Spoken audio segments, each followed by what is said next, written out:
Hi, I just wanted to check in to see who was online. Currently, you were labeled work, but I thought it might be Counselor Jordanson. So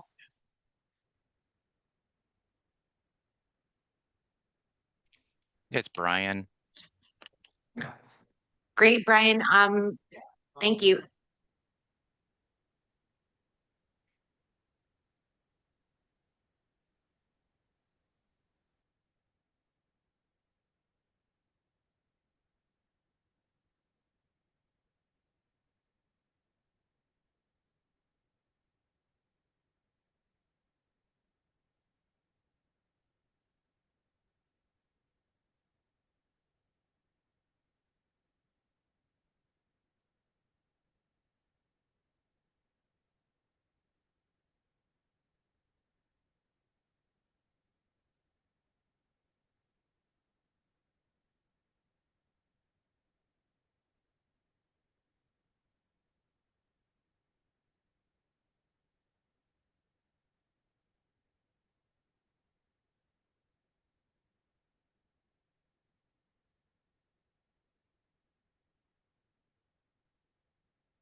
Okay.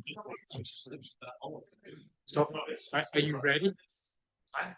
Are you ready for me, Heather? Okay, just let me know. Oh, okay. We've got quorums. We've got quorum. I just want to get this. Okay. Thank you very much. Good evening, ladies and gentlemen. I'd like to call the a special council meeting for Monday, April 1st to order. Before I start, I'd like to begin this meeting by acknowledging that we're gathered on the traditional territories of the Lekwungen speaking peoples, represented today by the Songhees and Kisepsin nations, and we're grateful to live, work, and play in this truly special place. Item 2 is the approval of the agenda. May I have a mover and seconder to adopt today's special council agenda? Thank you. Jordison and Olson and Jensen, please. Sorry about that. Any opposed? Seeing none, I'll move on. Adoption of receipt of minutes. May I have a mover and seconder for the adoption of the minutes of the special council meeting held March 30th? Okay, thank you very much. Got it. We'll do Warden and Grove, please. Thank you. Any errors or omissions? Is it much to them? Any opposed? Seeing none, motion carries. We'll move on. Move on to item 4, which is public participation. There were no written submissions received for tonight's meeting.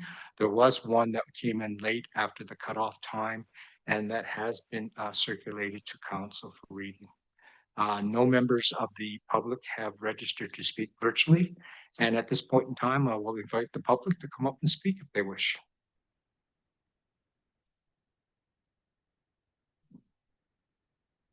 Mr. Mayor, Council, I remember to press a button this time, so I don't have to be reminded.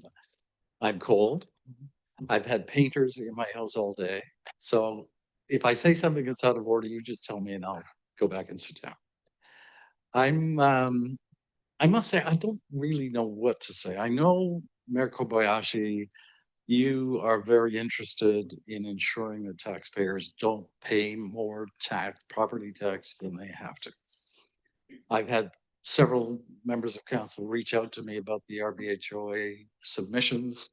They've been very supportive, but they've also said, we're reluctant to move this stuff forward because we don't want to be seen by staff not to be taking their advice.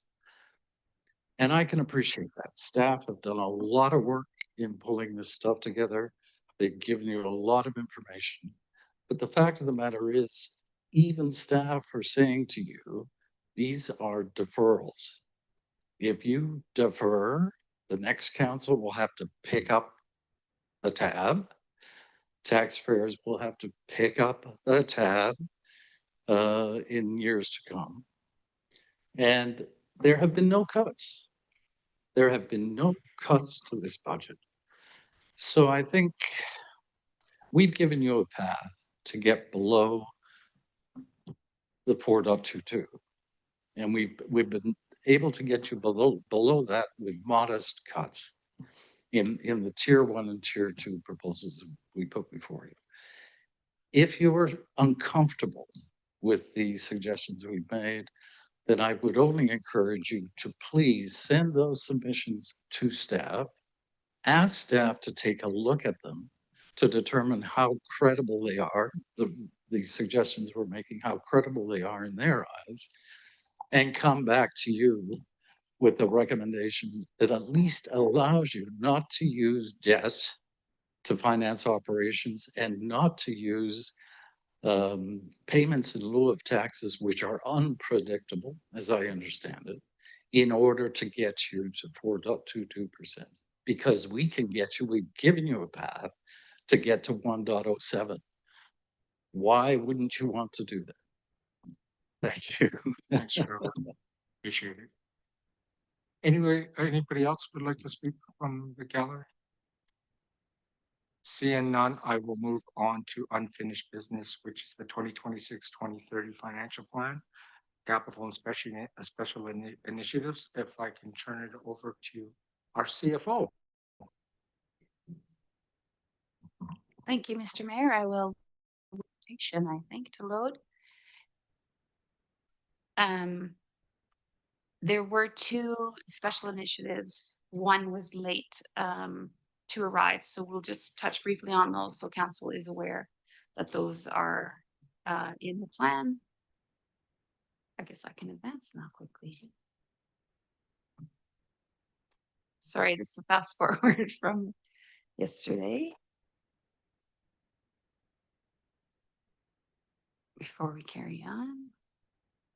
Good Lord.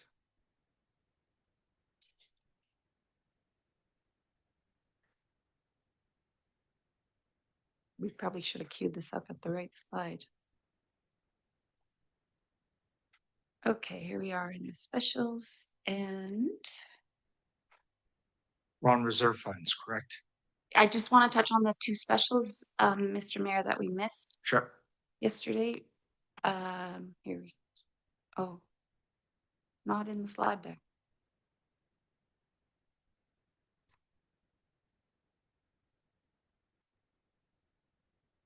Okay, well, the first one is the position recruitment. It'll be on the summary. Position recruitment contingency fund. That is, sorry, an ask of 75 for 2026. Can't click. Sorry, I'm trying to put it up on the screen. Can you go to the special initiative summary? It's at the front of these. There we go. You passed it. Okay. Oh, you can't tell. I'm so sorry. There's just two initiatives. One is the like I was saying, the physician recruitment contingency. It's 75,000 for 2026 and then 25,000 for the years after that. And this is for the recruitment of the remaining doctors to get them in place and to cover the costs of recruitment. And that is currently being funded through the just this regular surplus. I'm going to see if it's in my deck here. And then feels very unorganized. Yeah, that's through surplus. And so the estimate is for 3 doctors in 2026 and 1 doctor annually in 2027 through 2029. And there's potential to fund this through fundraising or private contribution.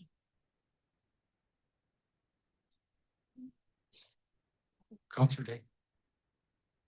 Thank you. Sorry, I'm just, because the slide wasn't up while you're speaking, I found it very hard to follow. So we're talking about the line for health administration, Yes. 150,000. Yeah, it's 150 altogether over the 5-year plan. Thank you. And then there is a second one. This is for the MLAT, the Municipal Leaders Advisory Team. So this is, I think council is aware of this. I'm not sure. That one is for, it proposes that 7 participating municipalities agree to hire a dedicated coordinator to serve as the central resource required to sustain the regional action and lead staff support for the MLAT. And it has been proposed that council fund this for 2 years. I think the ask is for 3 years. So it's a $20,000 ask per year for 2 years, which would total 40,000. Mr. Mayor, there's a hand up in the audience. Oh, we can't do that. Oh, okay. So, and I'm just quiet. My mother tells me this. all Yeah, the you time. can interrupt us. Yeah. So those were just 2 small initiatives, but we wanted council to be aware of those are in the plan if council has any concerns about those initiatives.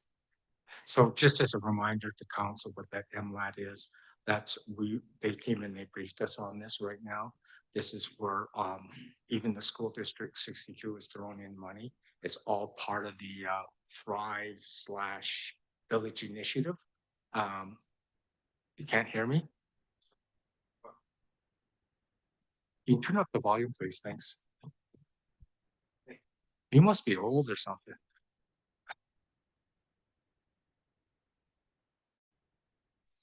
So it's all done under the umbrella of the Village Initiative, because right now we've lost our best resource right now in Cindy Andrews, and and, you know, she was a free resource to us. Now we have no one doing this right now collectively. This is so that we can save a lot of costs, and so we don't have to form our own youth coordinators and things like this for anything that's related to youth services. It's a smart way of doing business in my viewpoint, but they did come to council and they gave us a presentation, and I think that we asked them a bunch of questions, and I think everyone was in agreement with it. So right now, so far, I can tell you the municipalities that have approved this now are Langford, Souk so far, School District 62. Metchosin hasn't talked about it yet. Highlands is not going to participate in it because they just don't have the population. And so that's where we are today. So it is, I've agreed, I think it's a good idea that we do this right now, in my opinion, because it's going to save us a lot of money going forward from my viewpoint. And I think it's the right thing to do, because this is we're talking about tackling the upstream problems right now. This is what this is all about right now with youth. So anyways, just thought I'd add that on for motivation, and I will open up the floor. Councillor Day? Thank you. Just a point of clarification. I was trying to follow what you said. Langford and View Royal, have they? No, Langford, the only ones that have approved it are so far are Langford, Souk, and the school district so far. Great, thank you. Okay. Okay, we'll move on.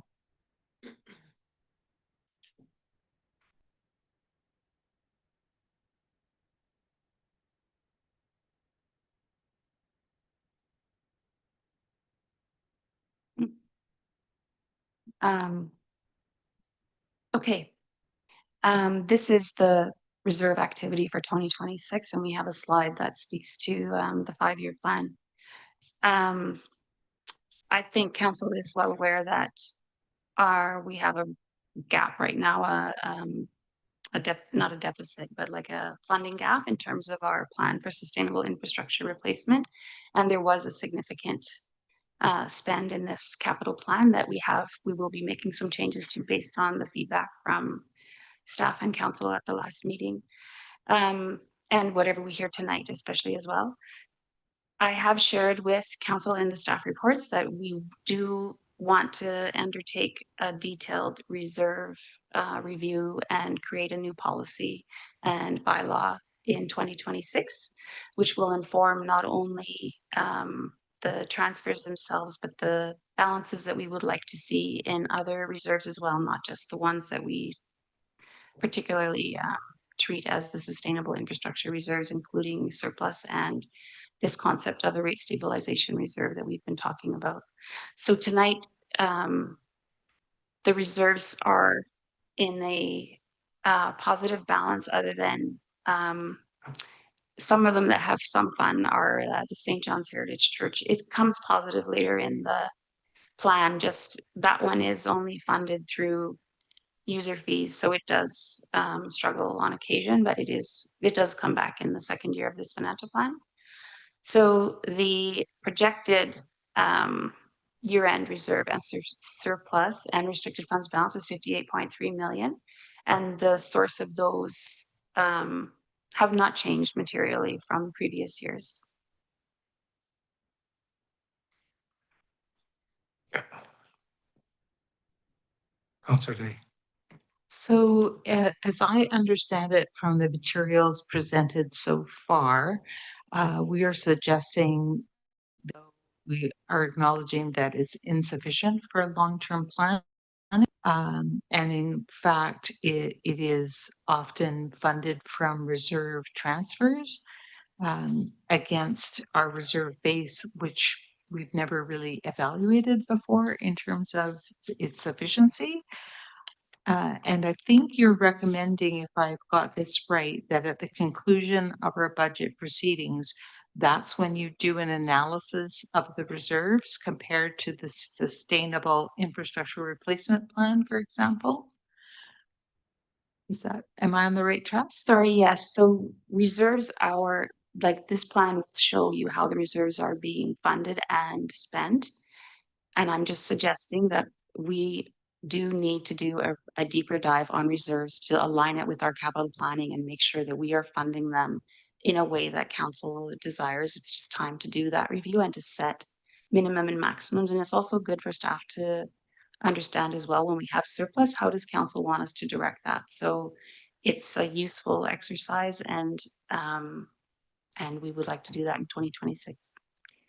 So just, I'm concerned because it looks to me like our capital plan for future years and the next 5 years is quite dependent on those reserves. And with it being dependent on those reserves, shouldn't we be doing that analysis before we deplete all of our reserves? Because I think we're going from 69.8 million, that's in down to 45,770. And that is worrying to me. So can you help me understand Yeah, why that's we have to do it after? Thank you for the question. We don't have a lot of that spend is happening after 2026, and that is also what is driving the need for council and staff to do a dive on the deeper dive on reserves to see how are we going to make this a sustainable plan in 2026 and throughout this plan. I mean, sorry, council can direct staff to, other than using reserves, we could say this project that's happening in 2028, we would like you to come back and tell us what it would cost, what it would look like if we borrowed instead. That's totally a decision that council can make if you don't want to use reserves. For this plan, the approach was to utilize the reserves to fund these projects rather than create a borrow. But council can absolutely say these particular projects, we would like you to come, when you come back with the financial plan, do not use reserves, forecast the borrow for this particular project in this particular year when it occurs. It just seems, I'm just concerned because we've been in the position in the past of being up at our borrowing limit. And that's been a real financial limitation for things that we want to take on. So I just find it difficult to flip the switch and go into the, oh, sure, let's plan to borrow money.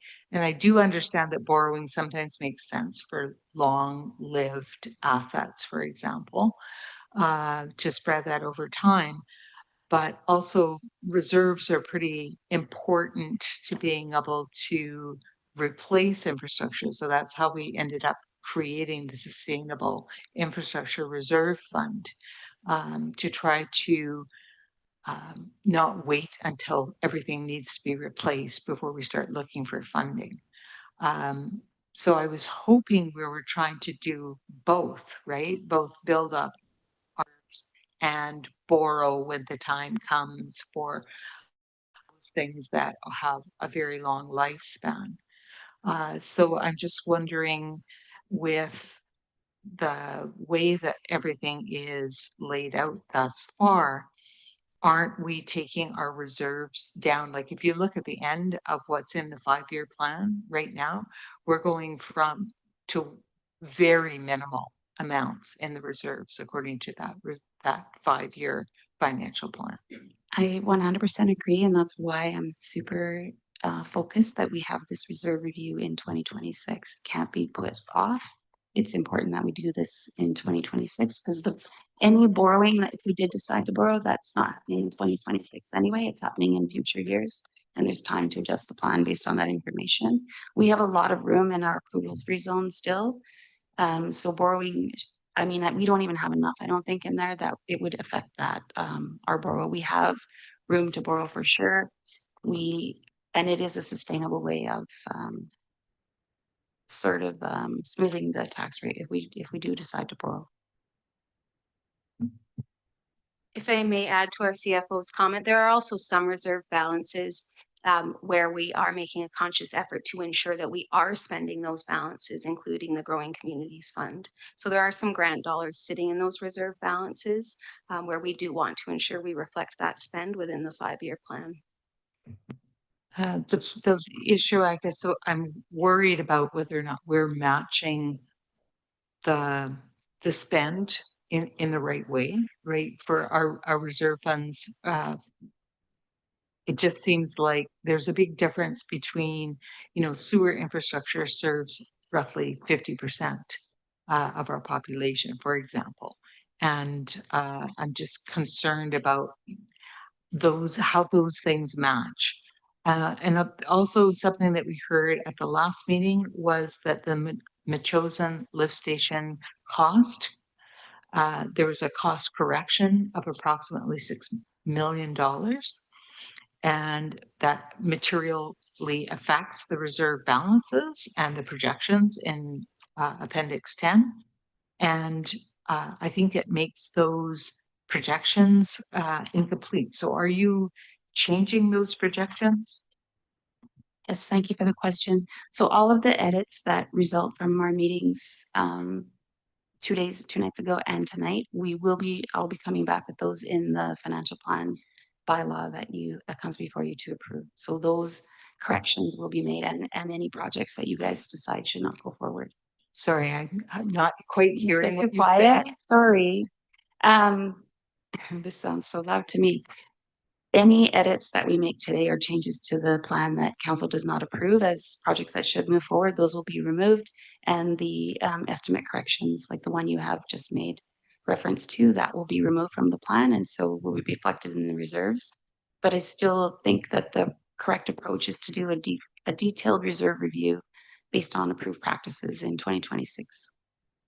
And is that reserve review not just a review of the reserve amounts themselves, but also a review of what we are going to need, like looking at our transportation master plan, looking at our um, sewer capital needs, all of those things rolling into it? Yes, that's the intent. Thank you. Thank you.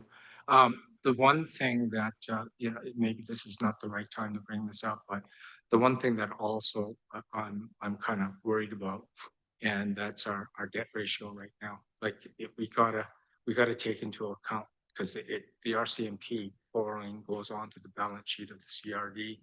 But to me, there's only one taxpayer, so we got to be very transparent about this, what is our real debt ratio. I don't know whose debt ratio that's going to be counted in. My understanding is not ours, right? So it's very dangerous. That's very dangerous because it's misleading some councils, because I've talked to other councilors on other councils and how they think about this right now.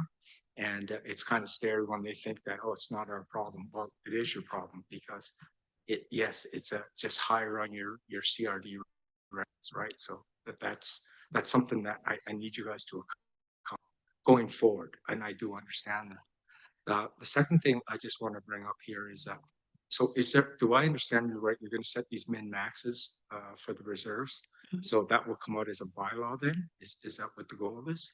It will be a policy. Policy. And then we also want to do a new reserve bylaw that sort of has all the reserves in one bylaw. Today they're in several bylaws. Okay. And also establish the debt reserve and the rate stabilization reserve should council decide to do that. So this will be post 5-year financial plans, I'm assuming. Yes, That's a lot of work. yes. Okay, thank you. Councilor Dave, last time, please. Thank you. I was just thinking about the mayor's question there and about the how our budgets are affected by other budgets. So I know, for example, with West Shore Parks and Rec, we have our budget, they have their budget, and then we have a consolidated budget. Is there a budget that looks at our portion of the CRD consolidated with ours? No, like the CRD they have a consolidated version of all of us members, if you want to call it a consolidation. But we don't bring any of that into our budget other than what we absorb in our budget. Right. Yeah, I was just wondering if somehow we could see that part that's, the other half really of our budget is our CRD requisition and the things that it covers, including so many things that Mhm. are important and cost quite a bit on our tax bill. And that I think our residents would really benefit from being able to see it. And since they do a breakdown of exactly all the services that Colwood is in, I've seen that breakdown quite a few times. Maybe we could put some columns beside our columns to show a more fulsome picture that shows, here's Colwood, what we do, here's West Shore Parks and Rec, what we support them in doing, and here's the CRD who does this for us. Yes, thank you for the feedback. We have a limited number of rows and columns on the tax notice. We can do add in more information to the insert, but I know some municipalities do show some different detail for CRD requisition. So we can certainly explore how that is portrayed to residents. Thank you. And to add, we are typically highlighting that information when the tax rates are brought forward. So the ratepayers are seeing the impact of both the municipal levy as well as the non-municipal levies, which include the CRD as well as all of the other jurisdictions that we levy on behalf of. Thank you. Mr. Mayor, just a quick question for you. I have a motion that relates to what we've just been talking about, and I was just wondering if you would like me to make that now or later. Okay, so what I plan to do is look at, go back and ask, if anyone has, any motions for capital plan, special initiatives in our reserves. Okay, That's perfect. all. Thank you. Okay, no problem. Go ahead. Yeah. So this is just showing the transfers to reserve. And these are the ones that we will be looking at when we do a deep dive. So today, a majority of our transfers to reserve are funded by taxation. Last year had a little bit of a different look because we had that $2 million developer contribution to the Royal Bay Rec Center.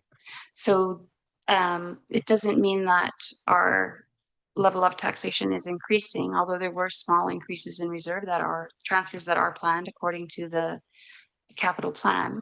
But it's just, this is how the breakdown works out year over year when we look at the composition. So we have various sources. Some of our grants transfer directly to reserve based on that strategy that council will be revisiting in 2026. So casino revenues, for example, it's easy to get those and transfer those directly to reserve. So some of those policies that are probably very old, council may not be even cognizant of. And so it would be a nice time to review those strategies that we incorporate in the plan.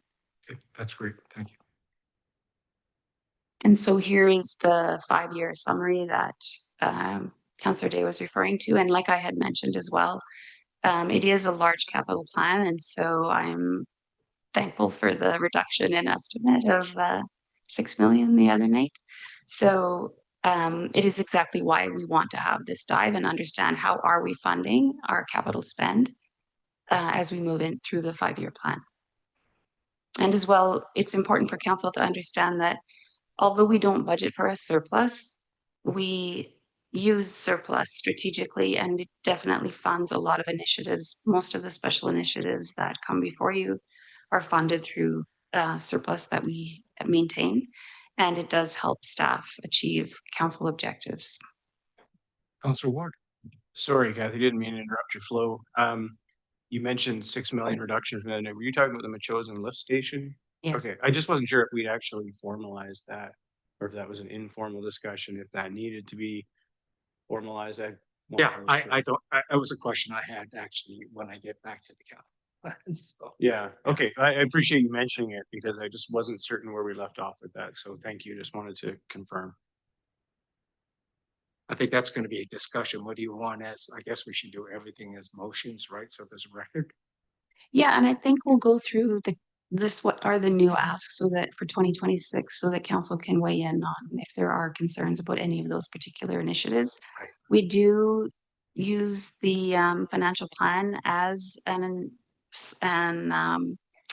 instruction that those projects can move forward. So it would be nice if council has any concerns about any of the 2026 spend, that we know about those today, so that if the plan is approved, subject to certain information coming back before council, be great to know that, because as everyone is aware, it is April 1 and the year is fast is moving fast. So we would like to get a jump on those initiatives. Okay, thanks. So I'm not sure that we wanted to go through each reserve in terms of the ins and the outs because they're shown in the 5-year plan. This one is interesting though because this is the one where the PILT estimate impacts this reserve. So this is the one where council has room to say we are less concerned about the risk of PILT volatility, and we would be happy to use some of that additional transfer. This is where this transfer is residing, and that is a large part of this transfer too, and the transfer out funds various initiatives. Councillor Day. Thank you. So this one is particularly concerning to me because PILT has been, we've had incurred lots of legal costs in defending ourselves with how the PILT revenue shakes out. And I believe there is considerable volatility coming our way in that regard as reconciliation and treaty talks continue and changes are going to be coming our way. And to imagine that we would get more in PILT is, I mean, it would be beneficial if we did, but I don't see that materializing, and it certainly hasn't been a steady thing in the last probably 10, 15 years. That it's been a constant renegotiation. So I know that that was one of your strategies for kind of keeping our taxes lower this year. But I think that it creates an awful lot of volatility in future years. And when we get to motions, I do have a motion related to that, suggesting that that is not probably a wise course of action.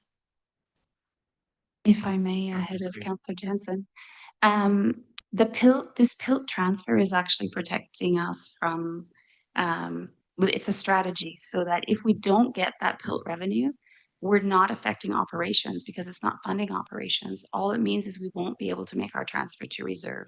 So it's a provision in the event that we don't get that revenue. And if we do get that revenue, we can increase our reserve. So it's less about, and that's why council has the option tonight to say, you know what, we don't want to put the full $600,000 into the reserve. We would like to use 200 of that. That was one of the scenarios presented, was to bring us to 3.53. The whole amount may not be at risk, right? I'm conservative, I'm risk averse. That's what you want in your CFO. And I'm here to tell you, this is the strategy, and it's totally in council's hands to say, you're being over conservative. We only want to put half of that into reserve as a plan. We want to use half of it to fund operations. And if we don't get that revenue, then we deal with it in the year. And we can't increase taxes at that point, but we can, we'll deal with it. We'll find other sources of revenue or reduce our transfers accordingly. Councillor Jensen, please. Sorry. Thank you, Your Worship. I think you've answered some of this, if not most of it, but I was going to ask you where the PILT fund is hidden away there. And I see, is that where it gets deposited into this future operating expenditure reserve fund? Okay, thank you. A couple of questions surrounding PILTs. Like I see the average moving forward, but to help me take a decision on your adjustment with your forecast, and I'm not sure if I've missed it in the quite lengthy reports, but what is the average leading up to 2026 as far as deposits there? And my understanding is there was one odd year where there was some catch up, but I guess what is the risk? Like, what are we usually getting? What can we anticipate if we average that out over the 3, 4, 5 years? Yeah, I should have that open, and I do not. Oh, but I have a copy here, I think. we got around 4 million, I think, last year. Jared, do you have it in front? Do you have it handy? And it's just that if the volatility is so, the swings are large.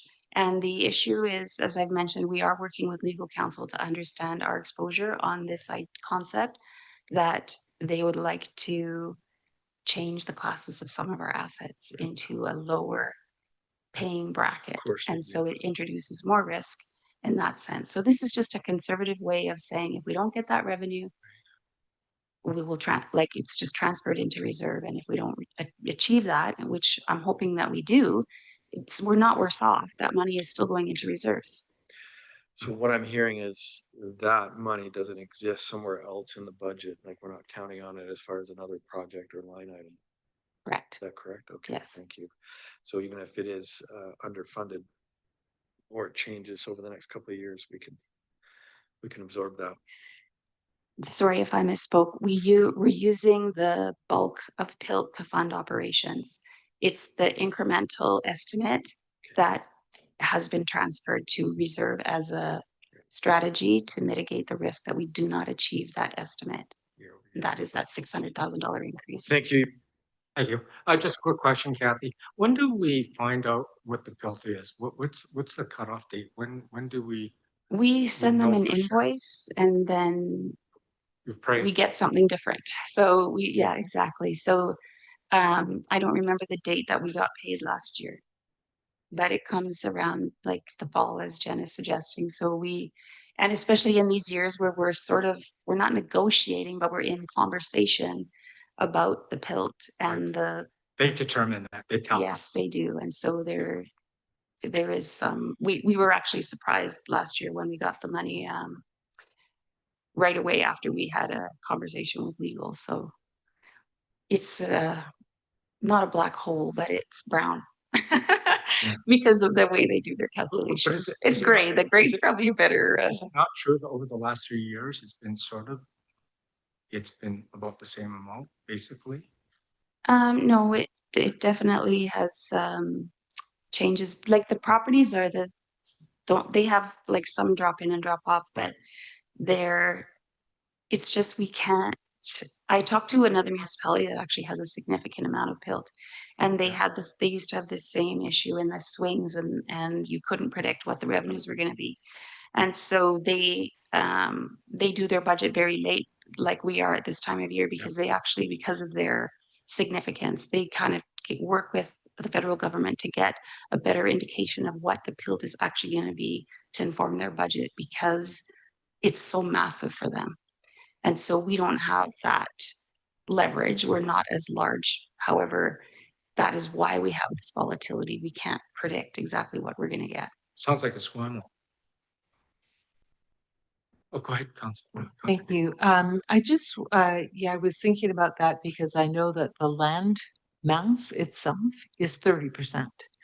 So I don't know what percent built is of our budget, but I thought that would be interesting to know. But also, one of the things I've been struggling with, because I've been here for so long, I'm often carrying the water of the history of our organization. And I think looking back has really helped me to see, what's normal, what's unusual.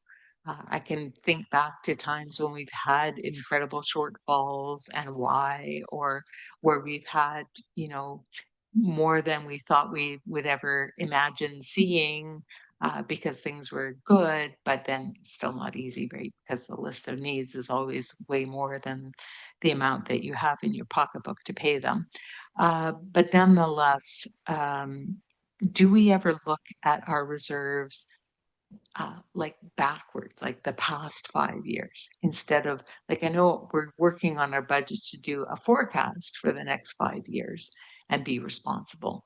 But maybe if we could look backwards that 5 years, that would help us to see that bigger wave curve that we're dealing with some better clarity.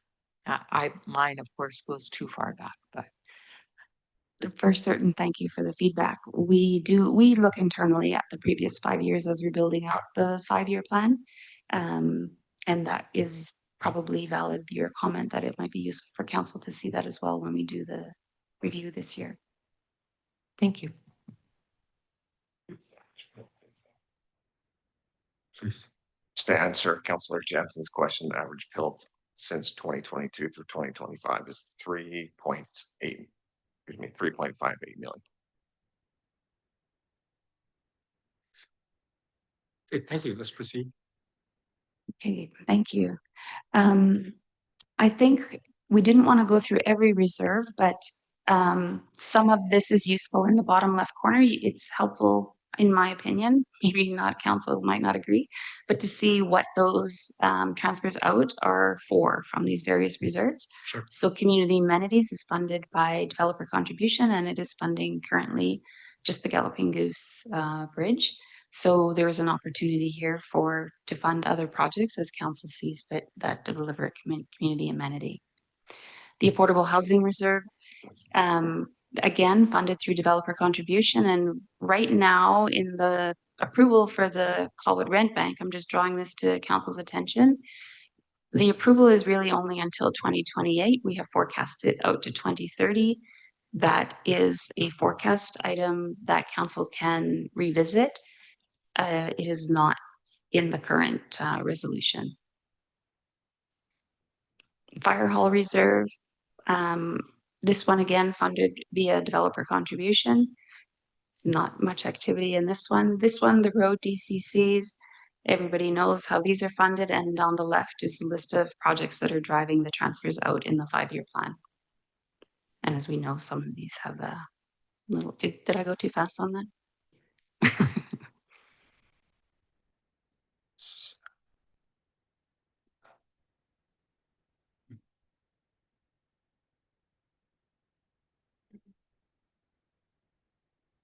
Good. It's a big one.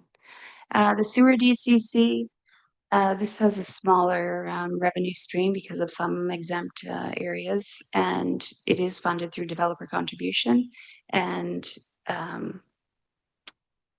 there was mention of a sewer DCC project the other night, so we may change funding to leverage a DCC portion, I think around 300,000 if council so desires.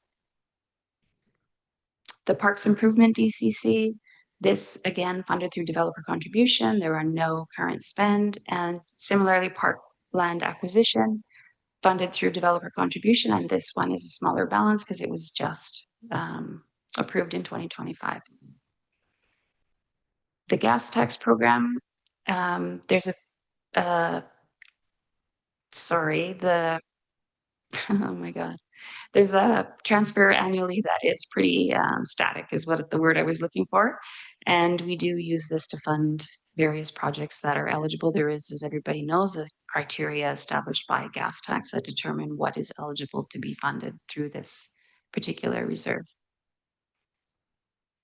And the Royal Bay Recreation Reserve, this is just continuing to earn interest if there are no specific developer contributions targeted towards this reserve, and currently no action plan in the 5-year plan. Growing communities. So in the plan, we did propose funding to utilize this grant by 2028. And there was conversation by council in terms of how to not to use it more than how to use it. We continue to struggle, I think, to find ways that's how we're going to direct this funding. So it will be useful tonight if we can to determine if this plan will move forward in the way it has been presented. So you want to talk about that tonight then, right? So do you want to do it right now then, before we lose track of this, or are you going to bring it up again? We can do it right now if it's amenable to council. So I know that So do you have the details behind this one right now, the list of what we're going to use the remainder of the budget on again? I know you guys have allotted it already, but there's so many spreadsheets that I can't recall what's where. So I know, and I think because I didn't have it queued up, I will defer it to the end, but we will not forget because that is part of what we want to determine. So at the end, when I said we want to go through all the 2026 editions to see if you have issues, that's where we will land on that, because we know there's like some lift station that was being considered. Good. Counselor Day, please. Thank you. One of the motions that I prepared for tonight was about the sewer infrastructure planning and cost transparency. And there was an overstatement in the materials that were presented. That was that $6 million for the Machosen lift station, which was potentially going to be funded from the Growing Communities Fund. And because the inclusion of those longer term growth driven capacities are primarily associated with the Royal Bay build out and the beachlands, like that's where our growth is coming from. I thought that it made there was a good argument to be made that the sewer infrastructure for that area should really primarily be funded from the development cost charge recovery from those developments, right? Their development related costs for the upgrades.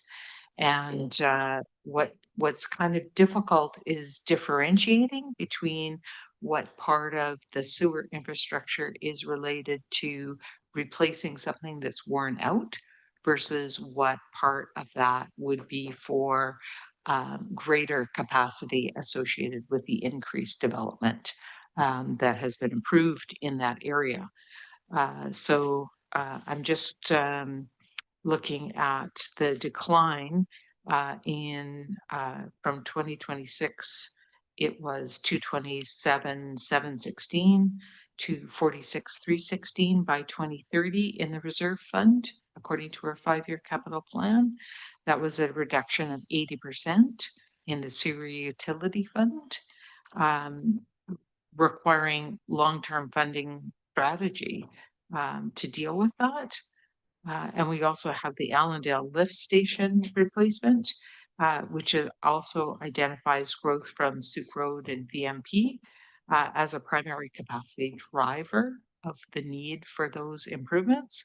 And it raises that question about the appropriate allocation of costs between the sewer utility ratepayers and development generated DCC funds or growing community fund as well. And since the growing community funds are supposed to be for everyone in the community, I thought it made more sense that we would use those funds for some of our transportation related issues, because regardless of whether you're on sewer or septic, you're using the roads, and we are acknowledging that our roads need to be upgraded and increased. So it made more sense to me for the Growing Communities Fund to fund transportation related things rather than funding sewers where we're kind of not sure, where that's best apportioned, whether it's related to growth or related to wearing out. Thank you for the feedback. It was staff's opinion that this was supportive of the Growing Communities Fund as the driver was related to growth, and that is why we recommended the Growing Communities funding. Again, subject to council's approval, so council can decide yay or nay on that recommendation. It's just a recommendation. Okay, thank you. So just for clarification, is this the 6.7 part? Is that part? I would take the 6.7 Growing Communities Fund, right? Is part of this, correct? This is, yes, that's the starting Okay, point, so, 6.7. Didn't we, are we not obligated by the letter to, we have to have everything spent by 2020? 2028 is supposed to be by March 2028.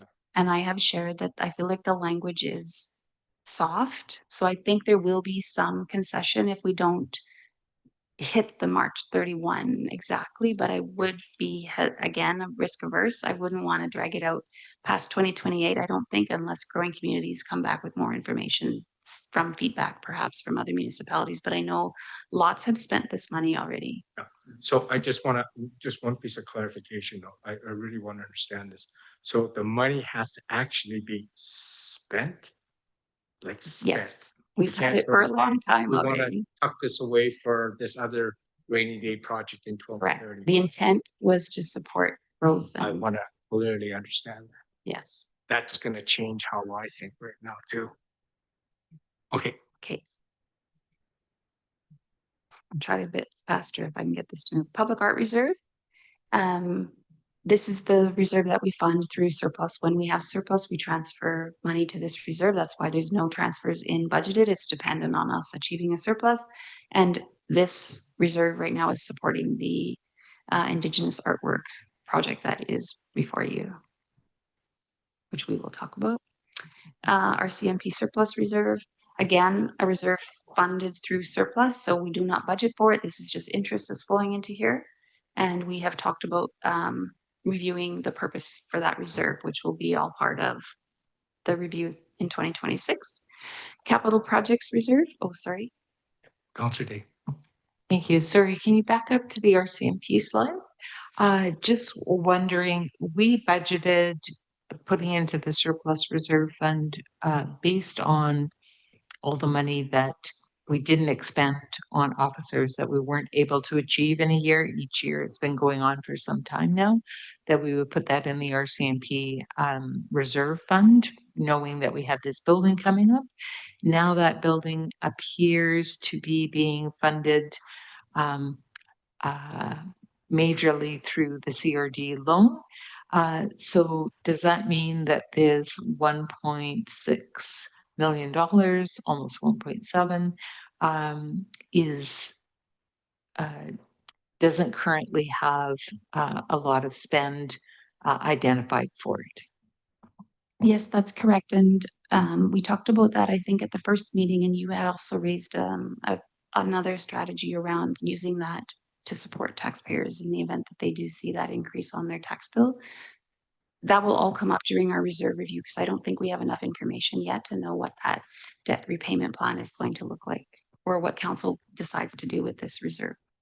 Okay, and the other side of that equation is the cost that we've already borne upfront for the feasibility studies, etc. I can't remember exactly what the numbers are, but they were fairly high considering they, there's no building in existence yet. And I was just wondering if this reserve fund could be used to cover those costs that have been incurred in the last year. This is exactly the fund, this one and the police building that we would leverage to fund any costs related to that project. Yes. Thank you.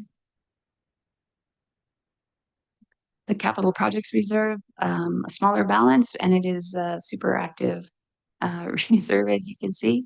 This is the reserve where we fund our capital lead positions from, as well as smaller projects that are directly can easily be identified as a capital initiative.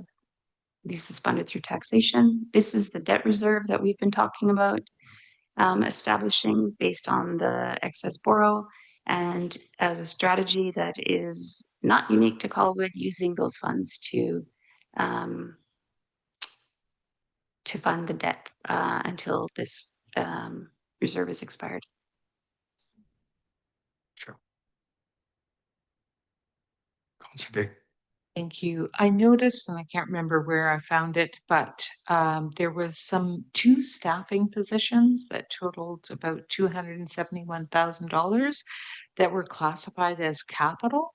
And I'm just wondering what was the accounting basis for that, and are they related to this reserve fund? Yes, indeed. So those capital positions are we have one in parks and one in engineering, and they work on the capital initiatives. And those positions are funded through the capital reserve, which is sustainably funded through taxation. And they are capitalized as part of those assets. So it's work that they are doing that is contributing to the value of that asset before we capitalize. I'm finding it very hard to understand how a position is a capital expenditure. This is not unique to the city of Colwood, actually. And so when somebody works 100% of their time on capital works, it's less of an operating position. You could take a different approach it is sustainably funded today, so we could put it back into operations, but they do work 100% on capital initiatives. And that is why they are reflected in this manner in our budget. But something we can consider for future. Thank you. Yeah, it's not an unusual practice. No. It's done at CRD. That's how the CRD does it Yeah. too, so. I know that. Oh, go ahead, sorry, Jen. Council Ward, please. Yeah, sorry, I was just looking for clarity through the chair on those positions. Just if there are existing positions versus positions that are unfilled or new or, Those are existing filled positions. okay, thank you. Sewer capital projects reserve. This is funded through sewer user fees. And it has the wrong description, which is super helpful. It came from the previous slide. It does not fund the same thing as the previous. This funds sewer capital projects. Apologies for the error.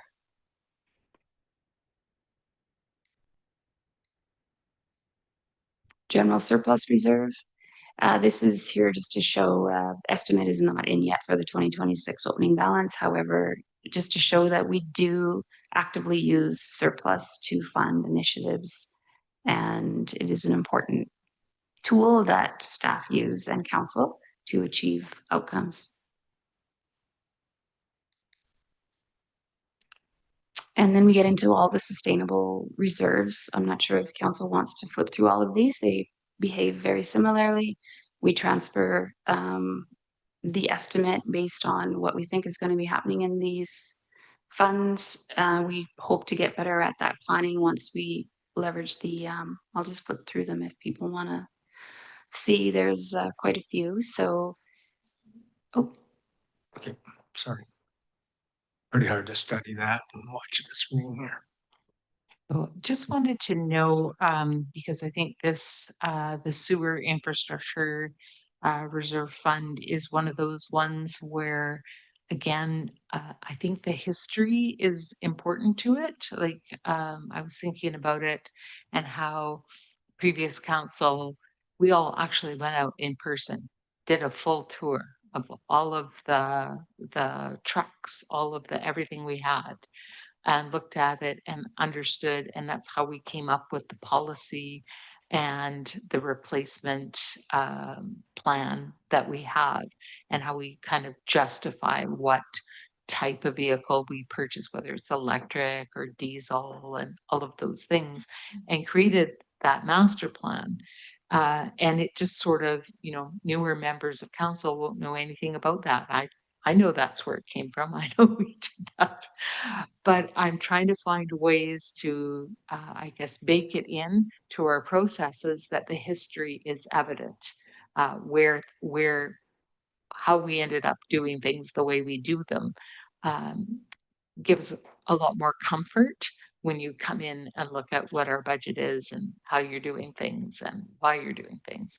And in those years, we also looked extensively at whether it made more sense to lease vehicles or own vehicles and those kinds of considerations. So is there a way that we might be able to look at these sustainable equipment replacement plans backwards as well as forwards? oh, absolutely. We can look at that information when we do the review of reserves. I think the history is important, but I'm hoping we can develop new policy and new direction based on the new information and the new plan and the best practices that hopefully have evolved a little bit since we first made those Yeah, those exactly. plans. It's ever evolving, but if you don't see where it came from, you can't really evaluate if that change has ever been tried before too. Yes, and there are guidelines. That's why I'm hoping we can start that project early in 2026. Not early, but early after this process. Fire fleet and equipment. Again, taxation funded. We have guidelines that will help us determine, like through the Sustainable Infrastructure Replacement Plan work, how these various reserves will be, how below target they are. Although our transfers are, because of council's approach to adding the 1% per year, we are narrowing the gap, obviously, between what is our target transfer of from $24 of 9.7 million. We are getting closer.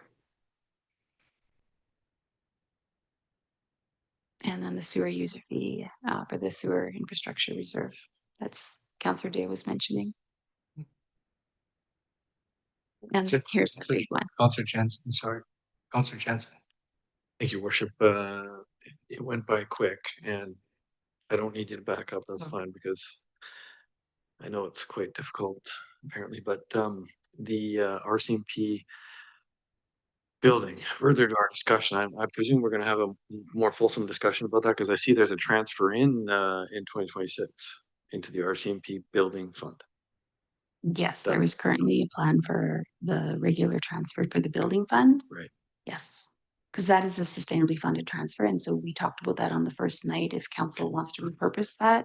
I don't think it's problematic, but you know what I mean, to decide on that after, especially when we don't know if there's more spend coming. It's certainly not going to be to that level. Behooves a discussion, I think, Yes. so we can't borrow 103 million and then keep taking more and putting it into a fund that appears superfluous. Thank you.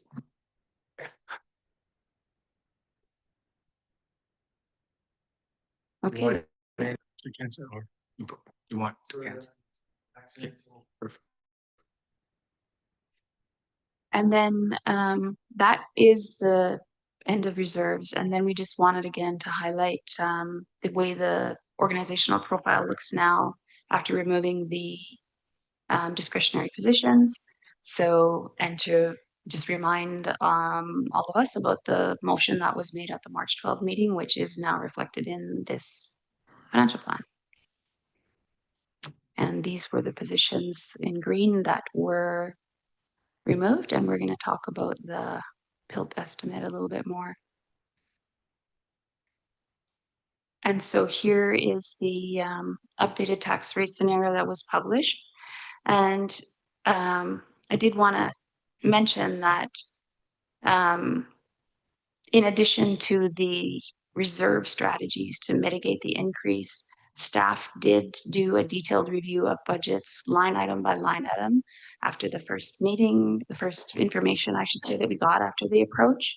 And we did release various budgets, and you can see that our core, what do we call it on the slide? Like our existing services, there is definitely declines in there. And although there are offsetting, of course, increases, council is aware that over 80% of our budget is salaries and contracted services. So we have little control over the bulk of our budget in terms of what we can lever. But staff did a very good job of going through budgets and being realistic and hearing council and minimizing those budgets where there was no ongoing need or where we could see we were not spending. So those were all reflected in those numbers. And in fact, the reduction from what we had originally thought we would be spending in 2026 to what is in the current plan is over a million, almost 1,100,000, I guess. Yeah. So there was significant effort made in that respect. So I think, go ahead. I think council is on board with the concept of using the debt reserve, but perhaps is there any conversation around that? I'll start off with Counselor Jensen. Thank you, worship. And I see we're finally at the meat of it here, but I mean, I think I can see somewhat mathematically challenged, but can you speak to the difference between the 4.22% lift and the 3.73% lift? It relates to, again, to PILT forecasting, but in scenario, the proposed and scenario 1 and 2, so the 3 line items, what is the difference? What's largely the difference? It just pertains to the PILT estimate and that's it? Yes, it's just the dollar value that we decide to not set aside as a risk strategy. Right. So instead of putting aside 600,000, we would only, in that example, we would only put aside 400, and that frees up 200,000 to fund operations. And then the third line, the 3.53, what's the dollar difference there? Is that another 200 grand? Is that the idea? That one is, that column is if we didn't fund the 1% increase for sustainable infrastructure. Gotcha. Okay. I didn't notice that. Thank you. Yes, I just want to clarify something right now, Kathy, just so that council clearly understands what this is, because I've heard a lot of things out in public. They're going, oh, we shouldn't be using the excess borrow, the money that we've already borrowed for doing the sidewalks onto, in this equation. But, we're well within our right to do this because it's not against operations. Remember, folks, it's not against operations, because if that ever happened, I would never, ever let it happen. But this is against debt. So we're reducing debt down. So, it is sustainable as long as we have it, but it's okay. It's okay to do it against debt.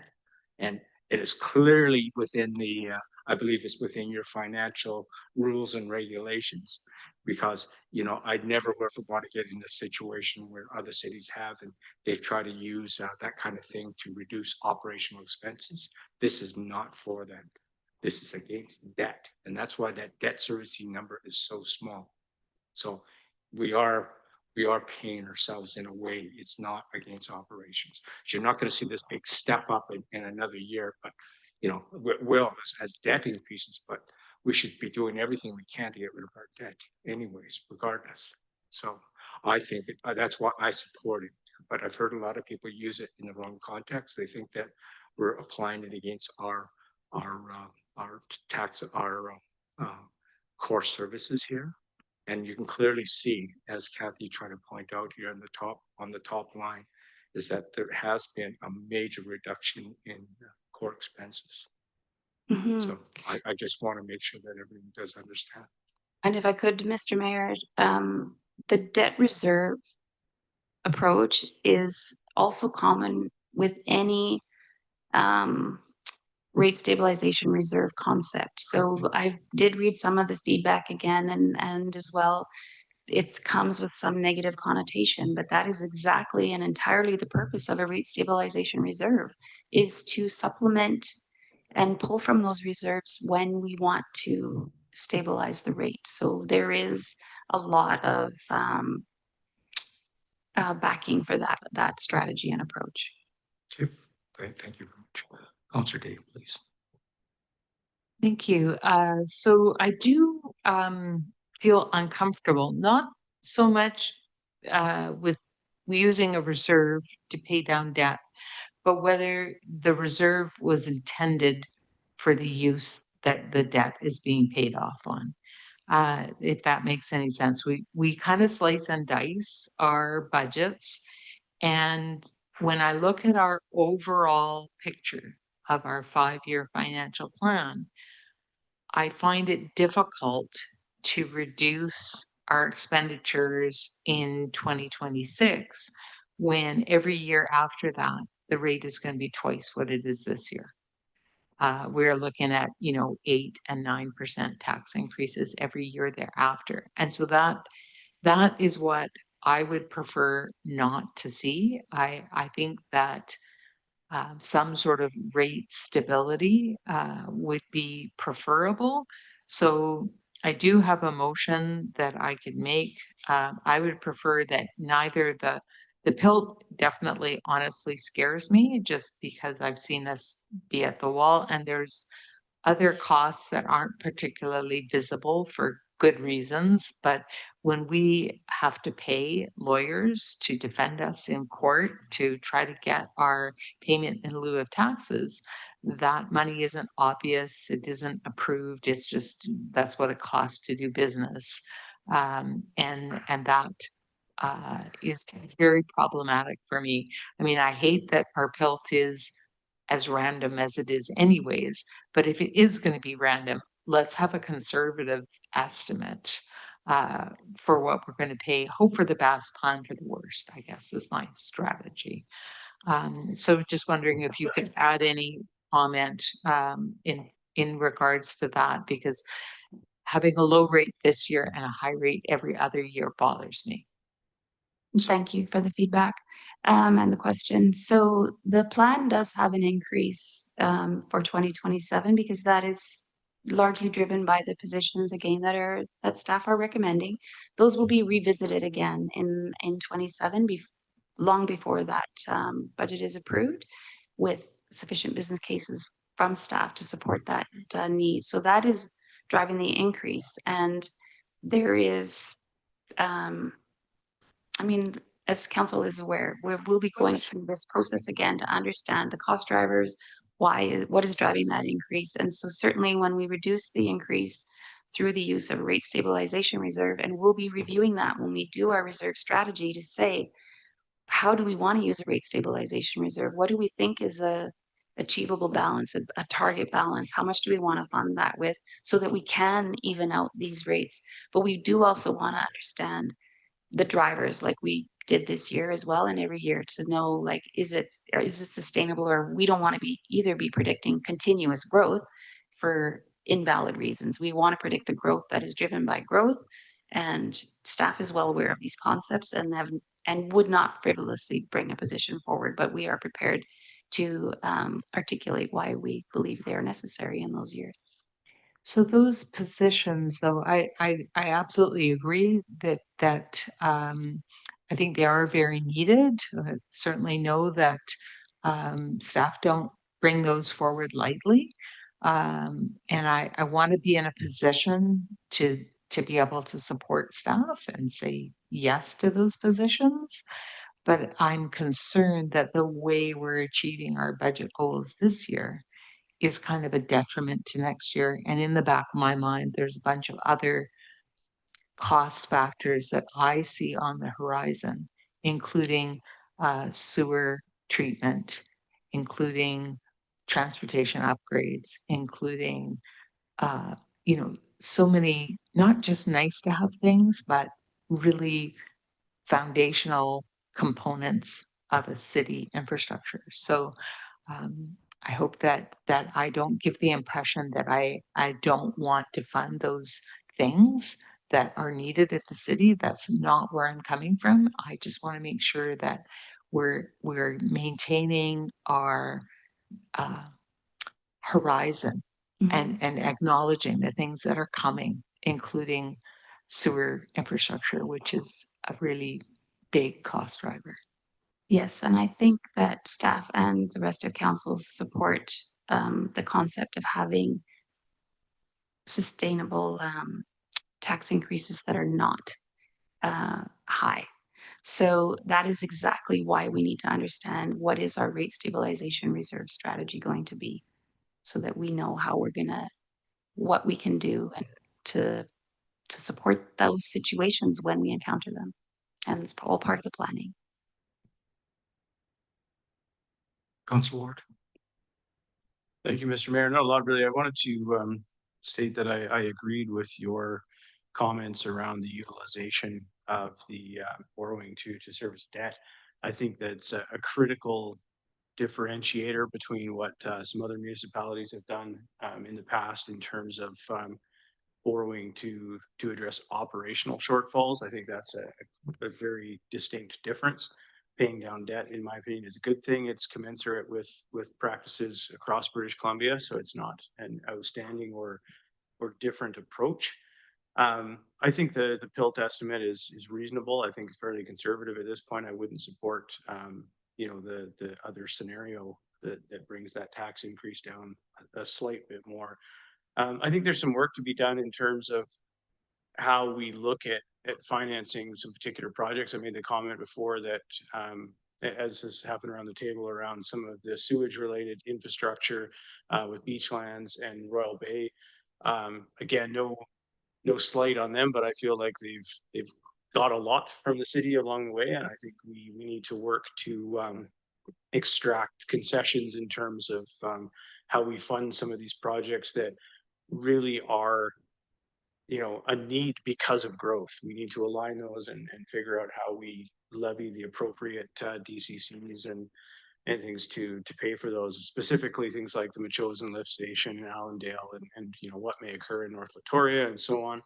But beyond that, I think it's pretty reasonable. In terms of future state, I think we've also reached a point where culturally there's an understanding that, approval of a 5-year plan isn't a rubber stamp, that, what we approve now is something that simply just forges ahead in the next year. So while there's other concerns, there's the political factor, obviously, the people at the table can change, well, the direction can change as well. So we are setting in place a plan for the next 5 years, but there will be the opportunity to, visit some of these things as they come up. I mean, structural changes within City Hall could lead to, a justifiable case to expand staffing, for example. We don't know that at this point.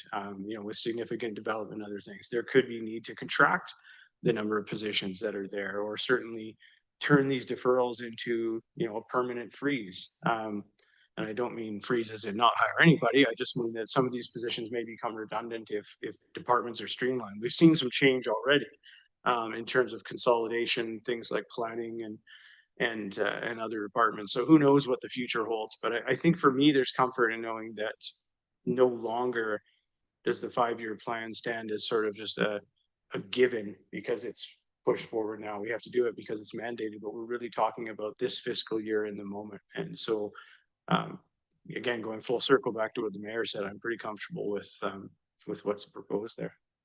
Thank you. I just want to explain something philosophically. I had these discussions with finance staff already, and they convinced me of other, the thinking in their thinking. Coming from private industry, it's a bottom line. You can't spend more money than you're bringing in, period. And the way I looked at this right now, the differential in our revenue every year, besides taxing people, the new revenue is new construction taxes and inflation, if you want to call it that. That's the delta.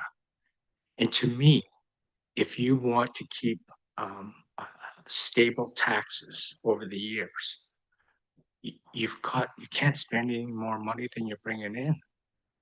And it's about choices. I'd love to own a Lamborghini and I'd love to have my chalet up on Whistler. But the reality is we don't. We're bringing in a certain delta. And that's all we can spend, theoretically. I'm just saying theoretically speaking. And that's why I was arguing with Kathy and we had a great conversation. And I says, I don't see why, because that's the first impression. Everybody goes, well, you just deferred the cost because we're making an assumption we're going to approve all those. But until there's a business case or cost benefit analysis, none of that's true, to tell you the truth. So my feelings on it was, let's not stick it on there until it's approved. That's how I felt. But she convinced me otherwise. You win. And so I'm okay, but here's the bottom line. Here's the bottom line. I look at this from a 30,000 foot level. If you take our tax increase this year, 4.22, and then you add on the 8.27, the 8.9, the 8.8, the 6.14, compounded over the 5 years, that's 41.5% tax increase. You tell me who in this room is getting a 41.5% uplift in their salaries. That's why it's ridiculous. So I take it from the high level. Doesn't make sense to me. And that's why I have difficulty looking at this. So I propose something. I'm going to propose something that one of the things we're undergoing audit right now. So it's a very difficult time for finance. I don't know. I can't work you more than 120 hours a week. No, it's tough. And what I'm proposing, yes, we really have to take a look at 27, 28, 28 with a better, under a magnifying glass, a little bit better than what we have right now. But the key here, I think right now for tonight, I would like to get, although we're doing a receipt and approval of a 5-year plan, but it is a plan from 27 onwards. Want to make sure everyone understands this clearly. And this is what I've talked to Kathy about. 27 onwards is simply a plan. And plans can change. But 26, we got to lock down. We got to make that decision tonight, what we're going to do. And so that's not enough of me speaking, but I was just going to look for a motion to accept the 4.22 at this point in time. We guarantee we're going to start the new cycle. It's probably sometime in May, I'm going to assume, after you get that final budget in, I'm going to assume. I Kathy? was hoping July, but if we. will Okay, just- July, okay. That's a lot earlier than we started them before. And then we're going to start scrutinizing. There's going to be a lot of things. The feedback from the Royal Bay Homeowners Association absolutely going to be put into this. We're getting close to the wall right now. You know, we got a short 4-day week next week. We got this audit to finish right now. We can do better. We know we can do better. So that's what the plan is right now, because we can do better. So what I'm looking for tonight, and if I'm mistaken, Kathy, please let me know. We're going to approve it. We're going to approve the 5-year plan, whatever council wants to approve. But knowing that the next 4 years are a plan and a plan only. No one can spend against it. You know, hopefully we'll get this budget process started early so we can maybe do a provisional budget in November, December, and then we can just refine it leading up to May next year. Is that okay, Kath? That is okay, as long, we'll provide more clarification as we move through that process in the preliminary in 26. It will be important that staff know if we're not going to approve until sometime in 2027, if there are initiatives that they have planned that are starting at the beginning of that year, Fair that enough. we have that communication Yeah. so that we know if those are approved. Yeah, fair enough. So at this point in time, if there's no other questions except Councillor Day, please. Thank you. It seemed like you were making a motion and well, I guess I'm not quite comfortable. I came prepared. I have several separate motions to make. And one of the things that I'm very uncomfortable with is the increased PILT estimate, which is rolled into that 4.22%. That's one of the stabilization strategies. The real tax number, like if we didn't do those strategies, it's 5.59. And I'd rather be honest about it and say that I don't like that PILT estimate being reduced because I think there's a great deal of volatility, and looking at the whole 5-year plan, which 2026 affects 2027 and beyond, because we plan for probably carrying forward from what we planned with the changes, start again where we left off and make fresh choices. But I really feel that the PILT estimate reduction is not a wise thing to do, and that is 0.31%. So that does lift it up a little bit. We can still leave the debt being paid from the debt reserve. It's not, I think it was good that staff presented something that they felt was defensible to try to bring that rate down. I'm not criticizing staff. I'm just saying that because of the things that I'm aware of coming our way in the next 5 years that affect the lands that PILT is paid on, that I think that's a poor choice to make. So I did have a motion. I don't want to interrupt your motion though, but I'm just going to tell you that because your motion includes that, and I did come prepared with a different motion, I won't be able to support that motion as it stands. Councillor Jensen. Thank you, Worship. And just as a point of procedure, I did hear you put forward the 4.22%. I think we heard what Councillor Day said, but I'd be happy to second that so that we can move forward to discussion and perhaps other amended motions. So, Yeah, I did put a motion on. okay, so I would put forward the motion for the proposed budget as you suggested, 4.22%. Thank you. Second. Okay, Council Ward, I will open up for discussion now. I think I should have waited for yours for the discussion. So that's the, so the motion on the floor is to accept the staff recommendation. Comments? Any, Council Ward, please.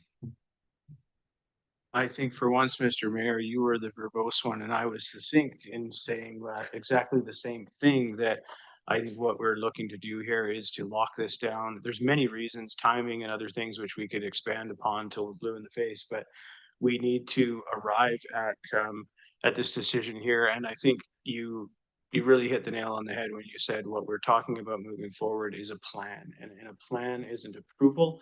It isn't a defined budget. You know, it is nothing of those things. It is simply guidance. It's a roadmap. It's framework, whatever adjective we want to use. And I fully expect that come July, we have a little reasonable window here for Kathy, who's done a lion's share of work on this. Thank you. You know, that we'll be able to revisit and take out the fine tooth comb and start to look at some of the recommendations that have come from community members, some that have come from council members, and really start to look at, okay, how do we come up with, you know, a sustainable plan that doesn't see us, you know, sort of drop down to a reasonable figure, but then balloon up, to use one of the expressions, at a time when people are looking at, you know, at finding a balance. There's, you know, excessive costs out there. And as you said, nobody has a cumulative 40% wage increase out there. If anything, things are the opposite. I mean, we're up of $2 a liter on gas again. So we, I think, are honor bound to take out that fine. In this case, I think July is the appropriate time to do that. So that's why I support this motion to lock this down and move forward. Mover, do you want any motivation before I open it up? No. Okay. Councilor Day. Thank you. I have to disagree. I am vehemently opposed to just moving forward in this way.